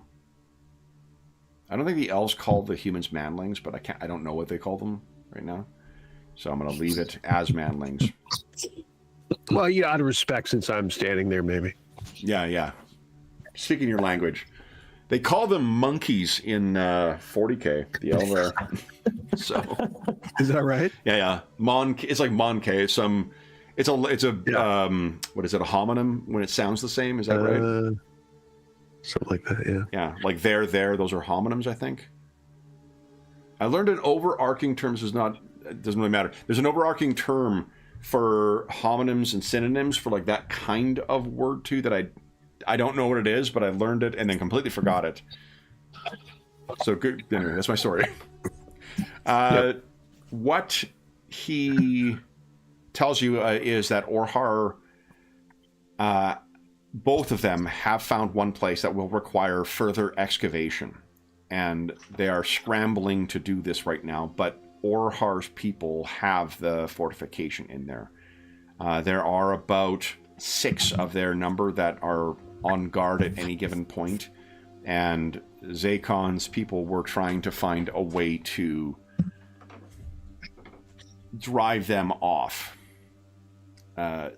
Zakon's magic was what they were intending on doing. He can reshape himself to adopt the forms of beasts, but the Orhar's people are better armed than him, and as you know, looking at Alwyn's quiver, I think you're acquainted with how lethal Alvin arrows can be.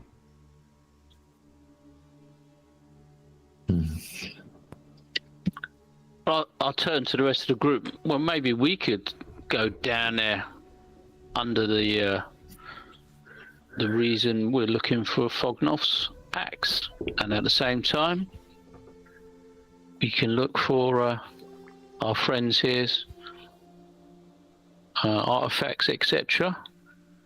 Well, what we need is, I'm sorry to be indelicate, they have control over that.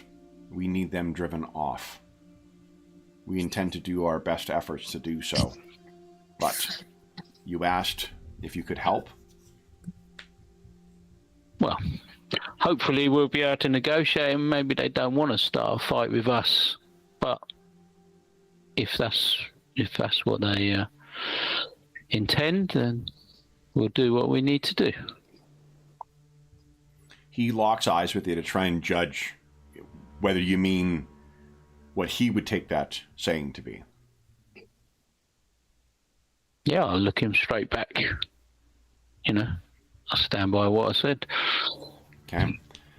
He kind of nods. He says something back in Elvish, and there's a bit of muttering back and forth amongst the elves in Eltharian. Sorry, Rudy? I think Rudy will try this.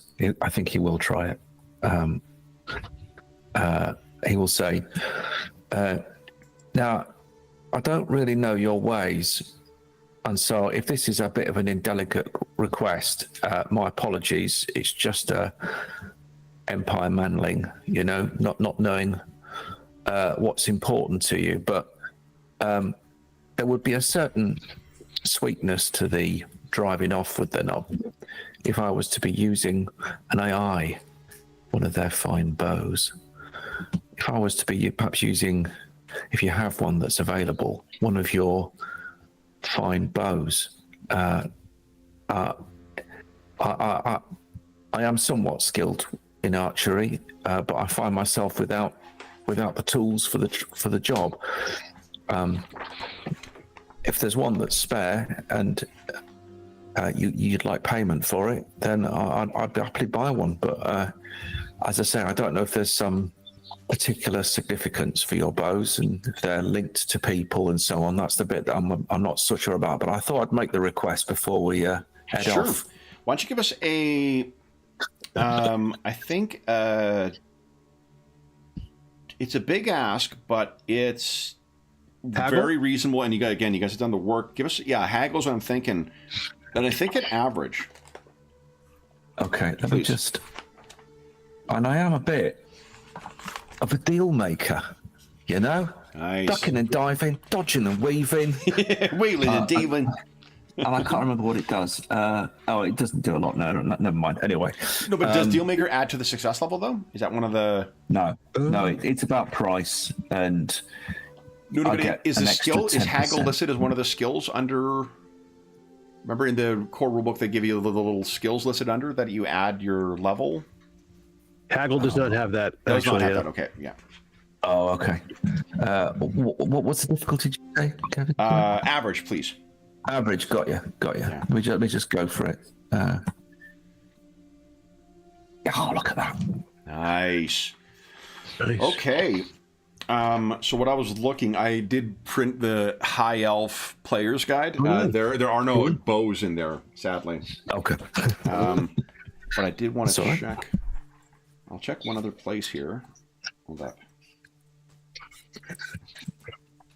They're in the normal weapons list in the main Yeah. book. I'm just It's a wondering mighty if they've... tome. Because in a lot of these things, in the little supplements, they give... like the Updates. Dwarven one has a ton of new dwarf weapons. There are weapons in the Elf one, it's just a bow is not one of them.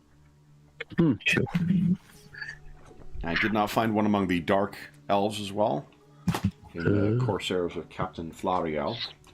Nice. So let's click. Oh, you know what? Up in arms. Where are you? Justifying all kinds of purchases today, guys. Yeah. There we go. All right. The elf bow's got precise as a quality. What does that do? Add If plus you one do success level? Yeah. If you're successful, you get an extra +1. Nice. Nice. If you can get yourself one. I can't find the elf. Oh, there it is. Elf boat staring at me. 295 in the main book. Yeah, exotic. Elfbow was my Hawkwind cover band in high school. Let's see. Basic weapons. Rolling, polearms, gunpowder. God dang, did they not give bows in Up in Arms? Yeah, I think it's just melee. Oh, no, the gunpowder is in here as well, but Oh, good call. Yeah, that I see your point. Good call. yeah. Wow. Elven arrows have accurate impale and penetrating as Yeah, well. they're- Yeah, they're well good, They're dangerous. but expensive. Yeah. Okay, I wonder if I'm looking in Death Steps. If they give anything further in that. Oh, it's right. Is that 6 shillings? They cost more than 12 normal arrows. Yeah, Wow. Oof. All right. that's why they're carefully counted off on my sheet. Oh, okay. you got some. I've got how many have I got? I've got 3 left.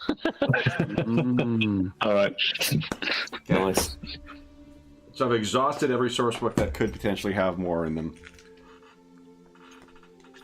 Oh, it's not true. There's one more that might. But I'm not going to look at it because I've wasted enough time. Fair enough. The one on Laura Lorne, that might actually have something in it too. But if we've got that too, let me just take a look at the cost. I think that'll be...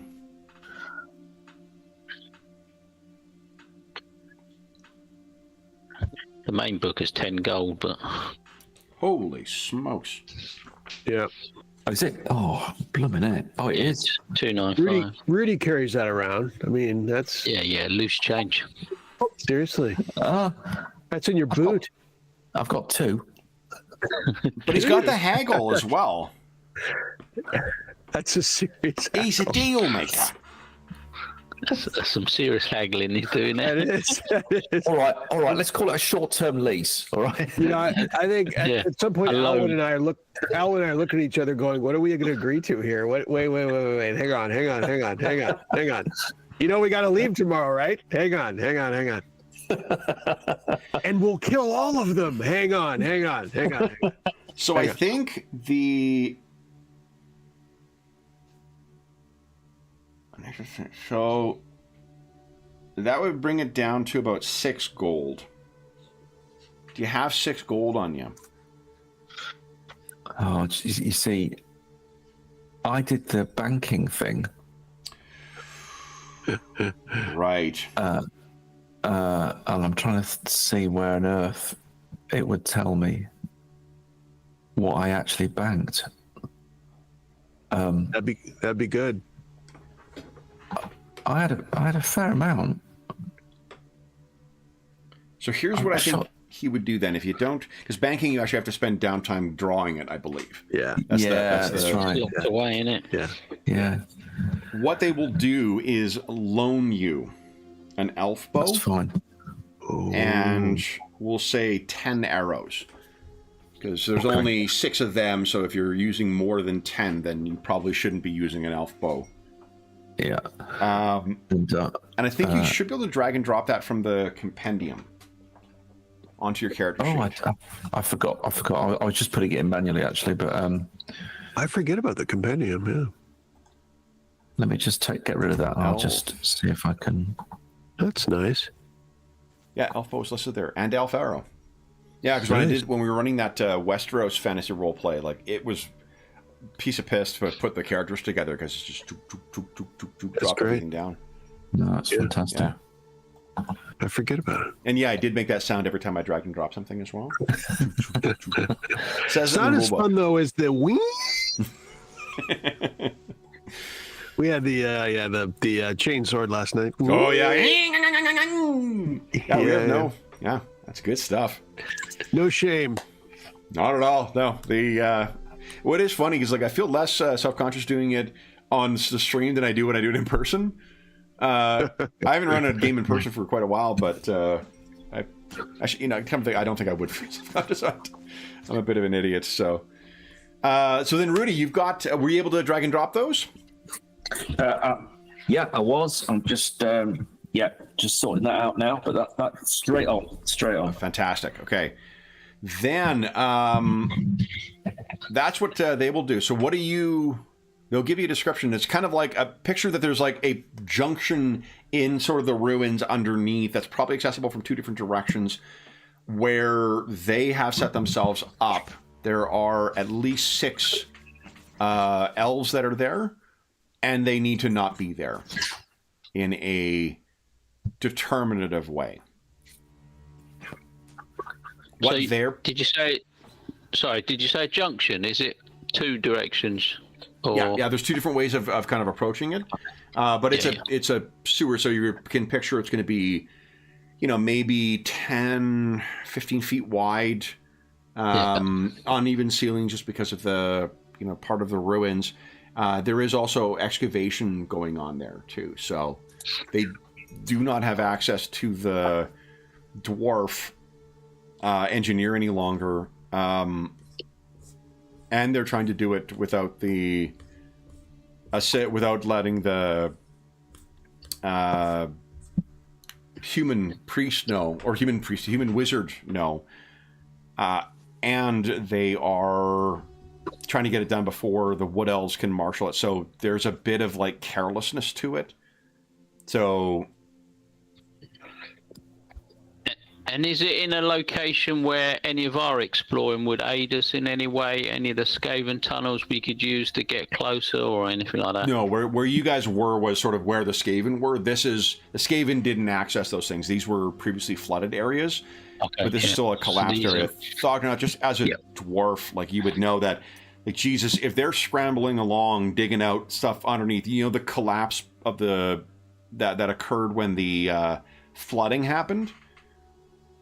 Like they could very well do that too, and if they don't know what's on the other side of that tunnel, like who knows if they could cause more flooding in the tunnels.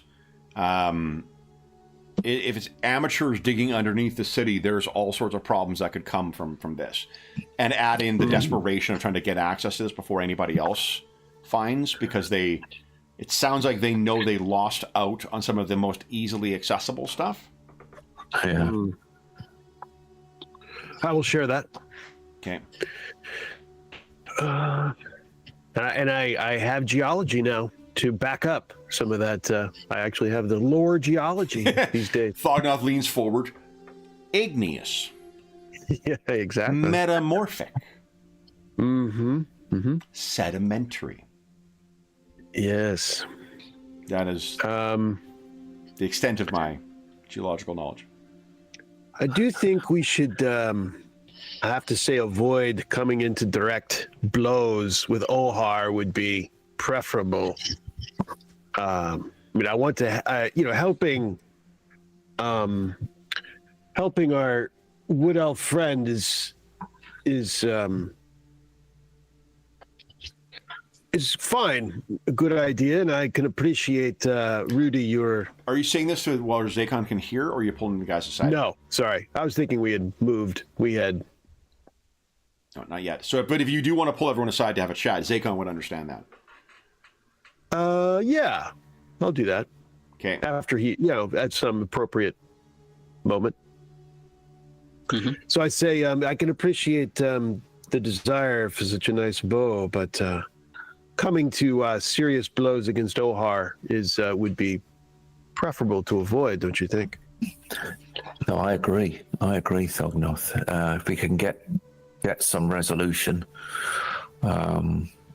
without violence, it's going to be better. But I just wanted to show what we're about. Well, like I say, would they? I mean, I assume they would try and stop us going into this restricted area or wherever they're digging, but we've got the right to explore the place looking for your missing weapon, like they've got the right. They would probably try and claim ownership or something, but we flushed those tunnels out. We're looking for our missing item. Maybe we can come to some sort of agreement with them. Maybe not, but we've got to try. Yeah, agreed. It would probably be, unfortunately, more effective if the original direction you were going, Rudy, which was, for reconnaissance. But since they want them driven off, I'm not sure why that would cause them to leave is the issue. But, like they would let us go in, perhaps. We make a deal that, sure, I guess, you all can go in and look for the dwarf's axe. Were you thinking of going in? Because they're excavating something, and that's the area they want to... Zakon wants to access, so I'm not sure what you mean by going in. Going to the area, going to the location. It sounds like they haven't finished digging it out yet. Yeah, I thought some of it was. I figured some of it was not excavated yet. That's the kind of the thought. Maybe it is, but yeah.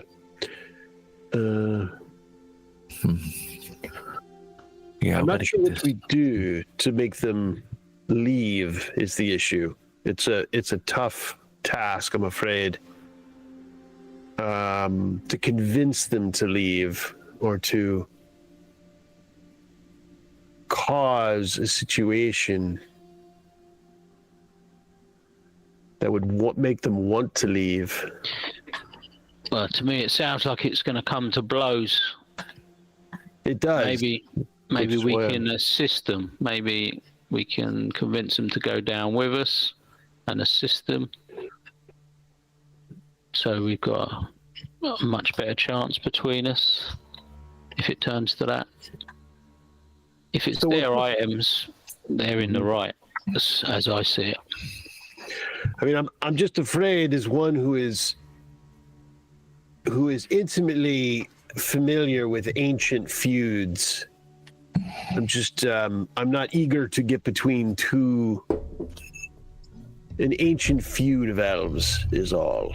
I mean, it's not that I don't like Zakon and in establishing goodwill. If there was unfortunately, like if there was a way to supplement his knowledge of his map, for example, or something like that, I think that makes perfect sense. But getting involved in a war between elves is not my dream come true, if you know what I mean. But well, to be honest, Thognoth, I think they're not going to see you in a good light unless you help one side or the other. That's your slim chance of ever changing their opinion. Oh, I have no intention of changing their opinion. That was never. I don't think that. I mean, I'm glad that Zakon and I can get along. To be certain, yeah. I'm not interested in needless. At least at my ripe age, which he's pretty young, but at my ripe age, I've learned that there's no point in that. And hence why I'm very hesitant to get between an ancient rival of bloodshed between elves. But I think it's already started, and it will continue whether we get involved or not.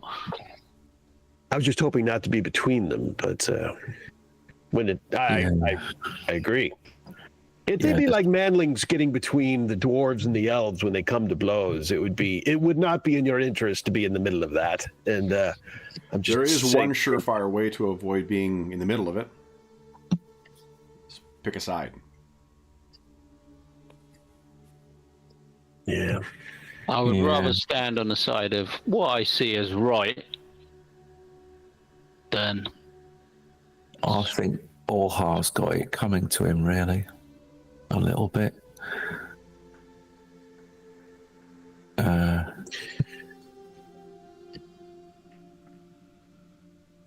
But yeah, I get you. I take your point, Thognoth. There's not a great cut for us in all this. We don't gain a great deal. Although, having said that, we're out in the woods. Maybe our name will carry something with some of the people. It will with these elves. Yeah. It's, I guess it's also that on the one hand, I do not have some of my brethren's bloodlust for slaughtering elves, as some do, of my kind. But at the same time, fighting for them is just not what I've been always dreaming of. And in fact, I probably wouldn't tell even like maybe even Grozum that if I was fighting on behalf of, I don't know. And it's a bad example because in his situation, but that He did was very in, little but say back. he did. But as a general matter, like years back, I would not be telling him, "Oh, I'm fighting for elves. Did you hear?" You know, like he would, the color would drain from his face. I mean, so. Nah, fair point. Yeah. But you like them tunnels, though, Fognoff. And it's not really the elves, it's the axe, right? That's what we're talking about. I mean, isn't there family associated with that axe, Thognoth? Play on the axe. I mean, and it's not even like we know where it is. I mean, we've searched for it I feel like 100 times at this point. It's like it's meant to be lost to me at this stage. But I mean, who knows who may have recovered it? Might be the elves. Yeah. And you wouldn't want that, would you? You wouldn't want we want Orhar sitting, peeling his turnips with your axe. Would you? Eh? I can see you're quite fond of that bow already, Rudy. I can see it. I can smell it on your breath behind the turnip smell. I can. Turnip soup. Anybody? Is Orhar saying? Yeah. Rudy's not giving up that bow for all the turnips in the town. I'll tell you that.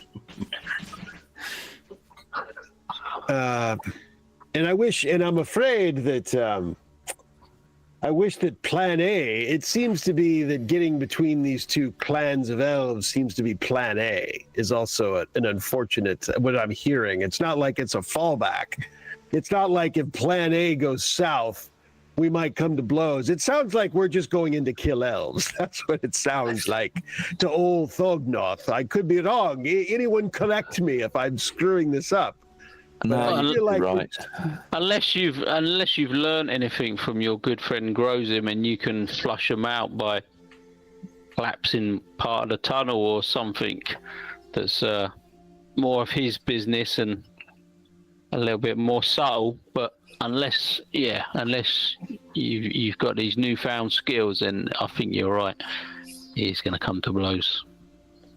I'm a shadow of my friend's knowledge, unfortunately. I wouldn't say I have zero, perhaps zero chance at something, but I'm such a shadow of his extreme expertise that all of you are used to at this point of having known him and what he was capable of. I don't want to in any way oversell, and not to mention, since what we're talking about here probably isn't just destroying it, which I'd have maybe if a chance at anything, maybe overdoing something, but in this it almost like we're looking for something much more subtle. We don't want to flood the whole matter, or Zokar will be wondering why he associated himself with us at all on this matter.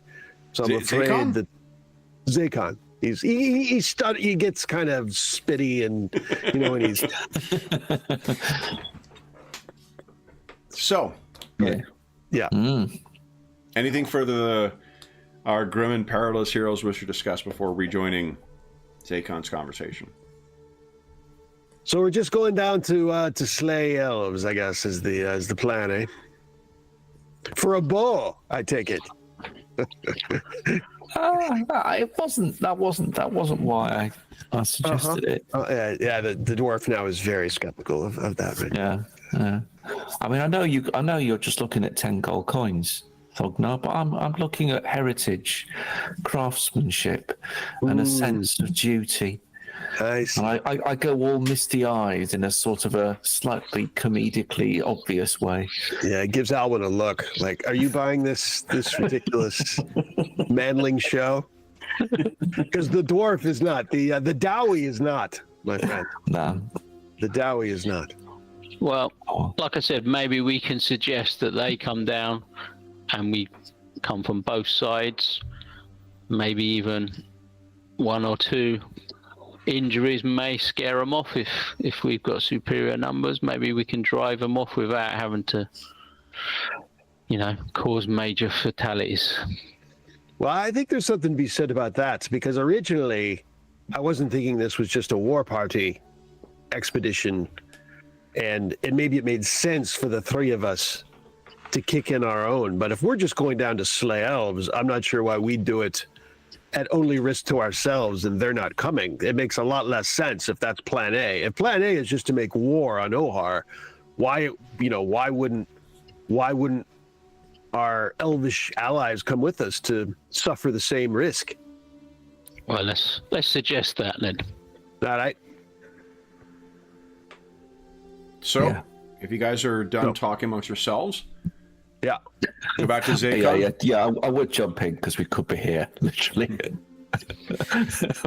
What do you so what do you say to Zakon when you return? He's been talking amongst his people. He turns back to you.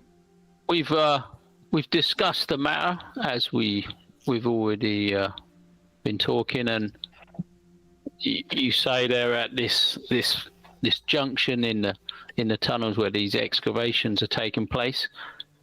I think we're agreed that if we come from one direction and a group of your men come from the other direction, maybe with a few well-aimed shots and some injuries, maybe we can force them off without too many casualties or fatalities on either side. He looks at his people and he looks back. I thought I saw steel in your eyes, Manling. Our intent is not to drive them off so they can better prepare. Our intent is that Orhar loses them without knowing their fates, leaving him questioning what happened. I guess with that I would look to the others, but just see if there's any response. I mean, I'm probably going to give you a look that this is what I was talking about, kind of a look. Like, this is a blood rivalry. This is not, that's his look. However you take it, that's. Well,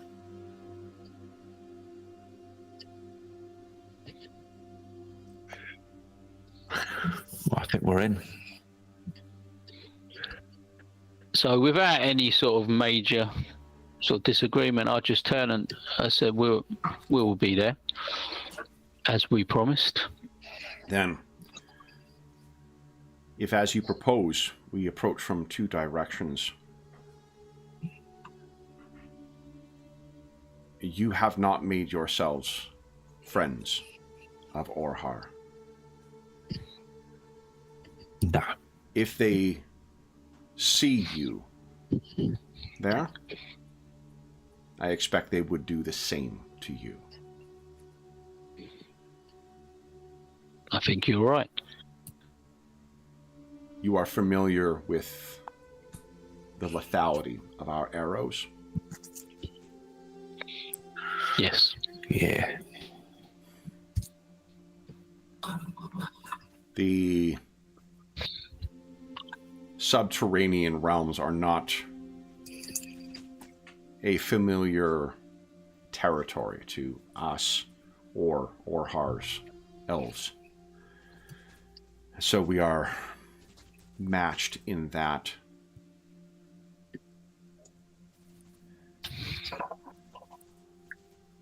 We would strike as hunters, with initial volleys, injuring as much as they can, and then closing. I can use my magics for the latter. But we will wish to thin their numbers before they are aware we are there.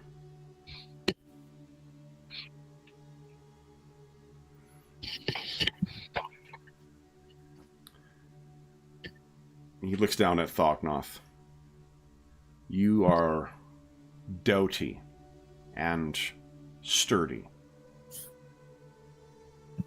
You are also as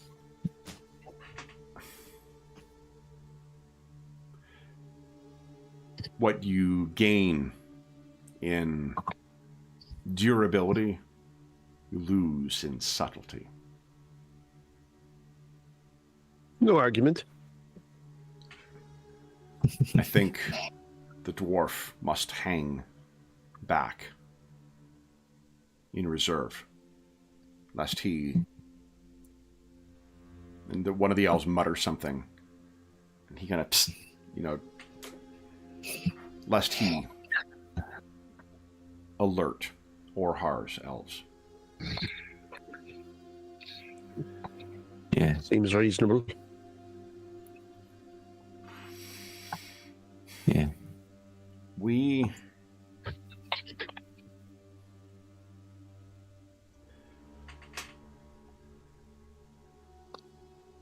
With your assistance, we can commit more to this than we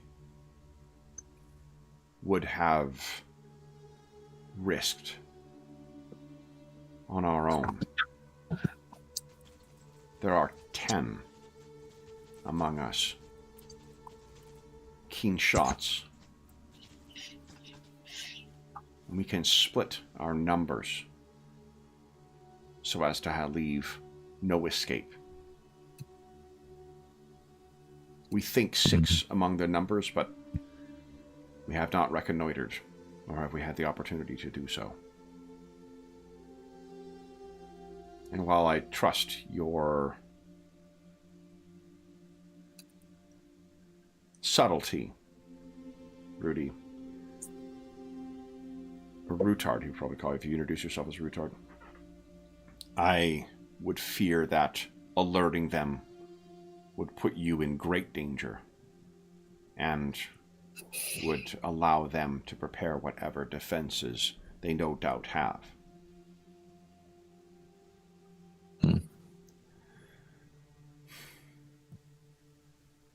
The spite among them is something you cannot under-anticipate as well.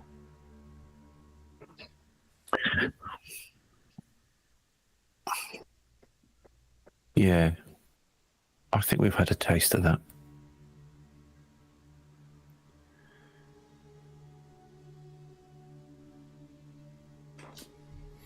Then,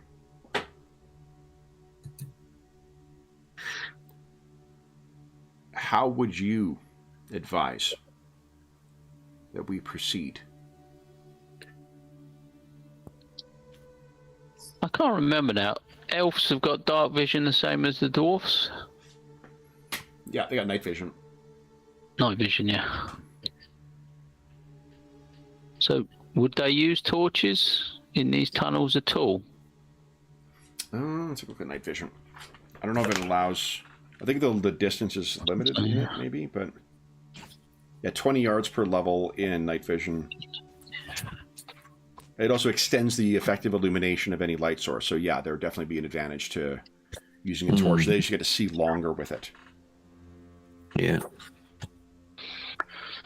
So if they're using torches, you maybe do not need to, as that will be lighting up your targets, and you can strike from the darkness with the range of your bows.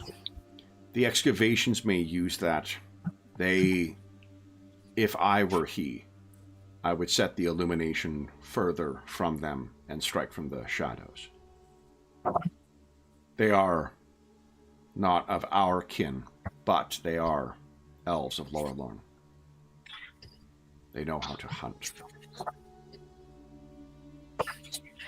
And these tunnels, what sort of distance are they? Can you see? I mean, are there many corners? There Or are will they be, straight tunnels? from one, there will be a limited, perhaps 10 meters, 10 yards. The other, a approach of approximately 30 yards. But for that distance, there will be no cover. Save, and he kind of gestures at the dwarf.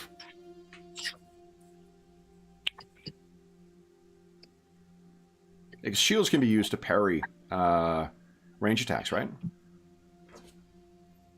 I think it's one of the... Oh, you're muted, John. Timo. Yeah, if shields are big enough, I have a big one. If you have a big enough shield. Yeah.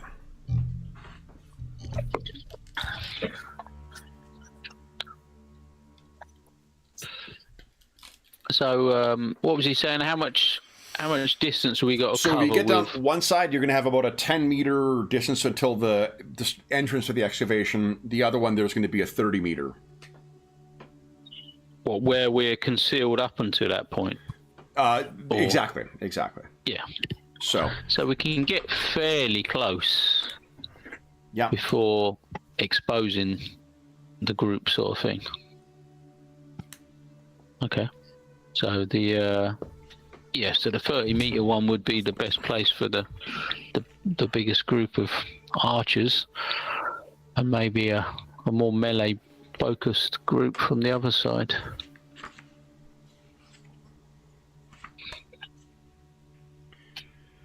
I think up here.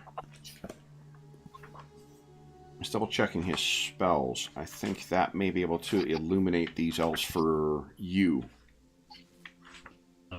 Light them up. Mm-hmm.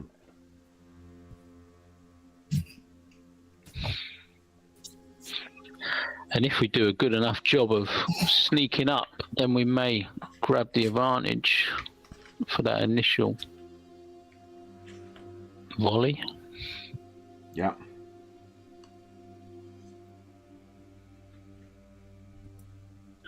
There isn't 10 well-trained archers could be quite significant. There isn't a spell, but it's not.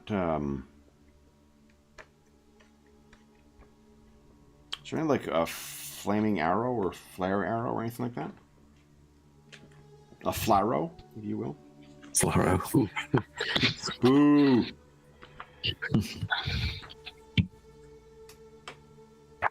Yeah, just elf arrow.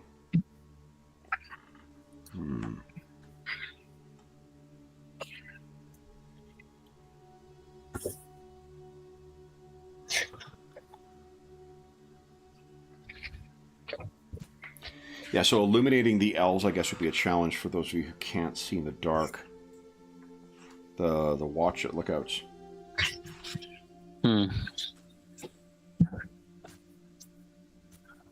Yeah, unless they are using light to illuminate excavations or whatever.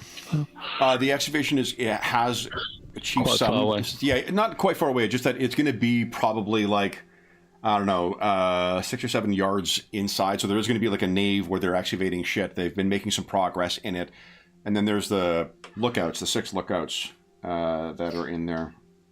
So do you guys have any suggestions for how to illuminate your targets? There isn't a magical means that I could see. His light doesn't have a range, unfortunately. Can you put light onto an item that you can throw, or I don't think he can, but let me double check. you don't do that in this? No, I don't think that's the way it works in you, like... Okay. Hold on, I was just looking at it, and then... Let me double check. There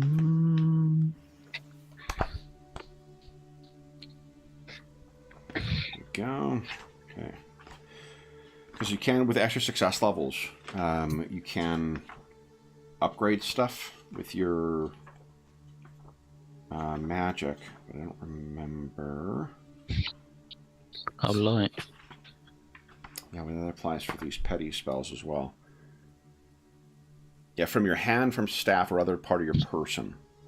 Hmm.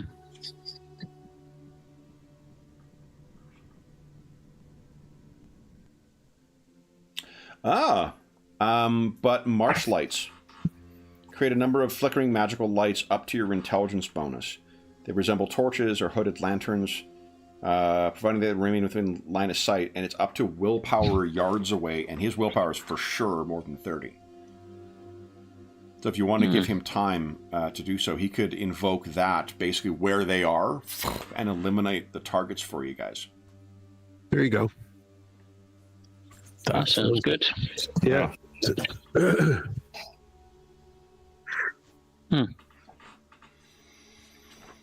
I wonder, though, he would have to speak the language of magic, though.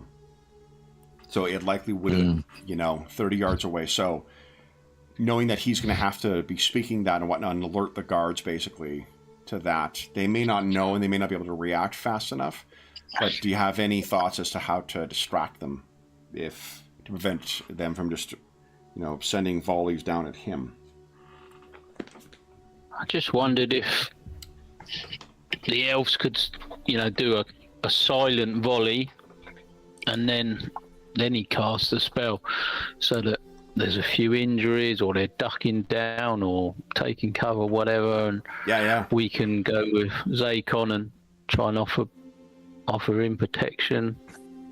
So would you think of going down the 30-yard straight away, or the 10-yard kind of corner? I think we'd probably go from the 10 and be more of a melee group, whereas the bulk of the archers would get a shot in from the distance and keep firing as we run in, so that they can't address both sides so easily and just pick us off, I guess. How many elves, if any, do you want to take with you?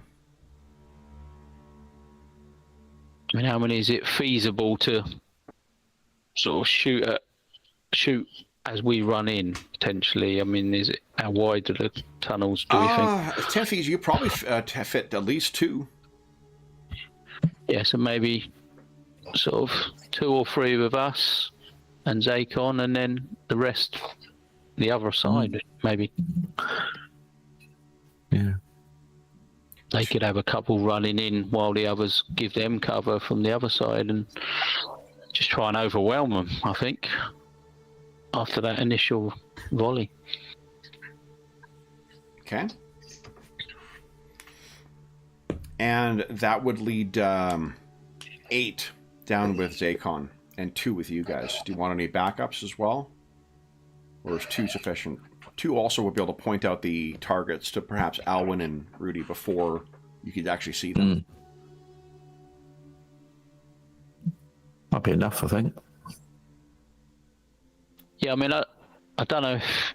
I mean, 8's probably too many for one corridor, so it's probably better to have 3 or 4 of us, I'd have thought, just because the physical amount of people you can fit in the tunnel is...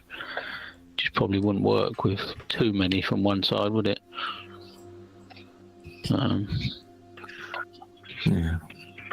So if there was 4 with us, say, that would be 7 on our side, and 7 on 6 plus Zakon on the other side. So it would look like, we're getting surrounded by a lot of people from both sides, rather than sort of 2 or 3 one way. And then if they become aware of you sooner than later, they can Zakon can use the magic to illuminate the corridor sooner, or as soon as they become aware. How do you want Thognoth? How do you want to be played or deployed as part of this?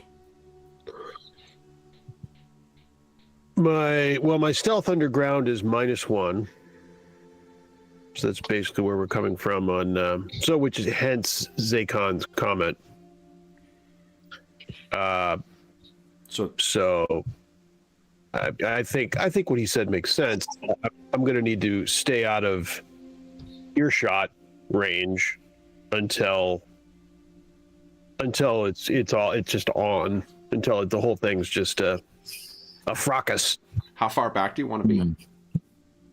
I mean, maybe does Thognoth have a feeling underground of how far that would be better than Sean's, that he could Yeah, I mean, without knowing the specific location, like what you are aware of is that, like, especially in those subterranean areas where there's multiple junctions and whatnot, sounds are going to carry. The other thing you think of, if there is an active excavation, it's going to be loud as fuck. Yeah. So some extra noise that is coming from somewhere down the corridor, it may just blend in. They may not be able to, especially if they're unfamiliar with it, they may not be able to distinguish the sound of picks or pickaxes and whatnot, and mattocks, being used on whatever the ruins is, or whatever process they're using to excavate down there.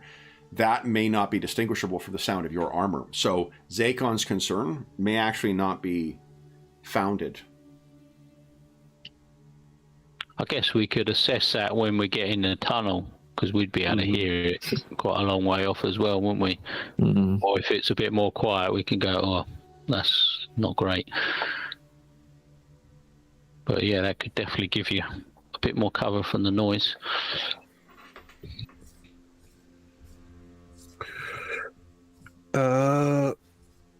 Yeah, because he's pretty noisy, so you'd have to not mind.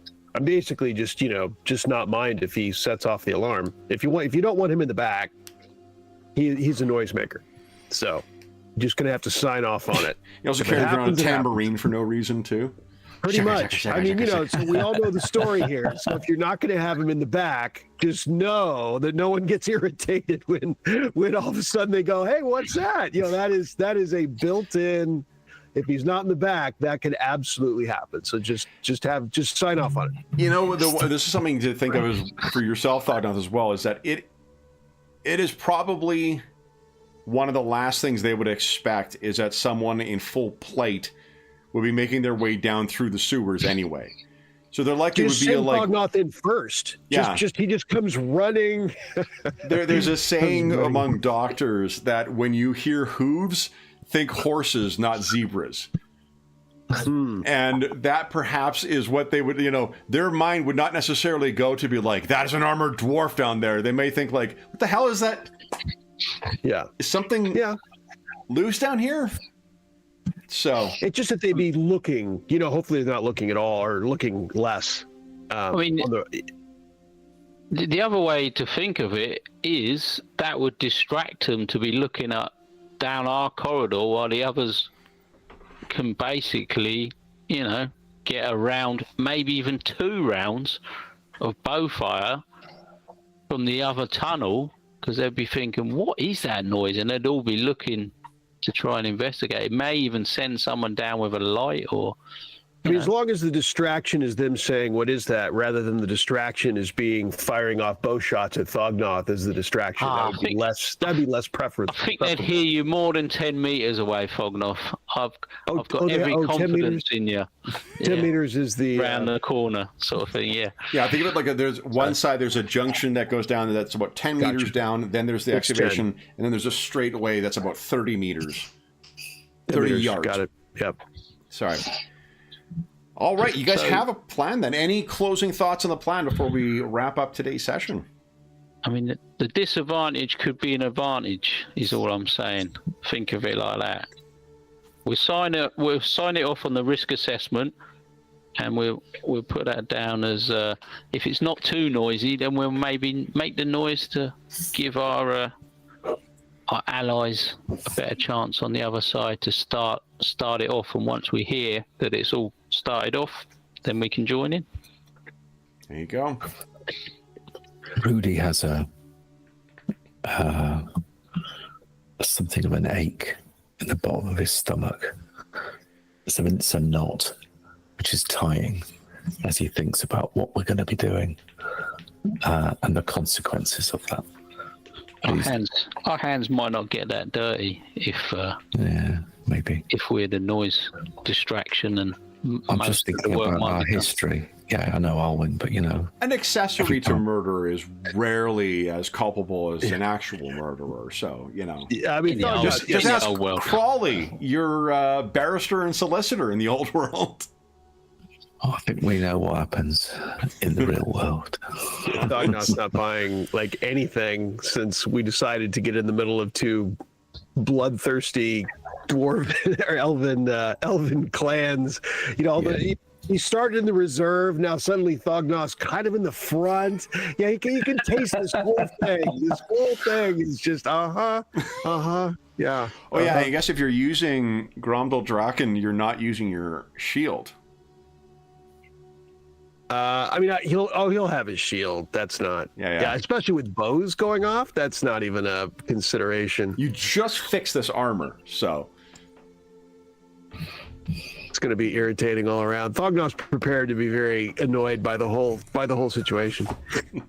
All right, then guys, that'll bring us to the end of the session. Unfortunately, so everyone gets, I think it's 100 XP we've been doing per session. Is that right? Sure. That sounds right. Yeah, I think so. Yeah. Yep. Excellent. And are you caught up now, Rudy? Oh yeah, I'm on. Prior to this, I'm on 4170. Oh wow. Okay, nice. Then for those listening at home, thank you so much for joining us for chapter 41 of our Salt, Silver, and Sin campaign. As is always the case, if you have any comments, questions, or concerns regarding the session, the campaign, or the game we're playing, please don't hesitate to leave a comment in the comment section down below, and I'll endeavor to reply in a timely fashion. There's also a link down below to the Dungeon Musings Discord server, where all of us are active, and we have channels there dedicated to the many Warhammer games we run on the channel, as well as most other campaigns and games that we run on the channel, and Find a Group, GM discussion, virtual tabletop chat. There's a really terrific, helpful, knowledgeable, and friendly community over there. You're more than welcome to join us. There's also a link down below to our friends at Noble Knight Games. Noble Knight Games is the preeminent unionized retailer of hard-to-find and out-of-print RPGs in North America. Not only do they have an incredible selection of new role-playing games, board games, and card games, they have an unmatched selection of hard-to-find and out-of-print RPGs like, well, I don't know, like any of the older editions of Warhammer Fantasy. Oh, I see Graham may have something at hand that is a... Well, I looked. That is correct. It's hard to find. So they are looking. Noble Knight are looking for your copy. So, yeah. Did they sell out again? They had one copy like 2 weeks ago. I think they're out. And wow! And I can't think why. It's now available. If you look at the spam over the last couple of sessions before my vacation. In addition, if they don't have something in stock, you can put it on a want list. They'll send you an email when it comes in, and if you make a purchase of $10 or more through their website, be sure to enter the code Muser or Noble Muser, listed in the description down below, all caps, all one word. It'll save you 10% on any purchase of $10 or more. The last thing I will say is a huge thank you to our stalwart, grim, and perilous heroes. So Darren, Graham, and Sean, thank you so much for joining me this morning. This was a shit ton of fun to get back to this campaign. I cannot wait to see you help some elves out. See, a cruel GM, a grim and perilous one, would say for you to murder a bunch of elves next session, but that is not what we're going to focus on. We're going to focus on you guys helping out a bunch of other elves, who I'm sure are not misleading you. That's probably not the case. But we'll be back in 2 weeks' time. But until then, we hope that we gave you a few hours to take your mind off the troubles of our world and think about the troubles that our grim and perilous heroes are throwing themselves into. And until we see you again, stay safe, stay healthy, and happy gaming.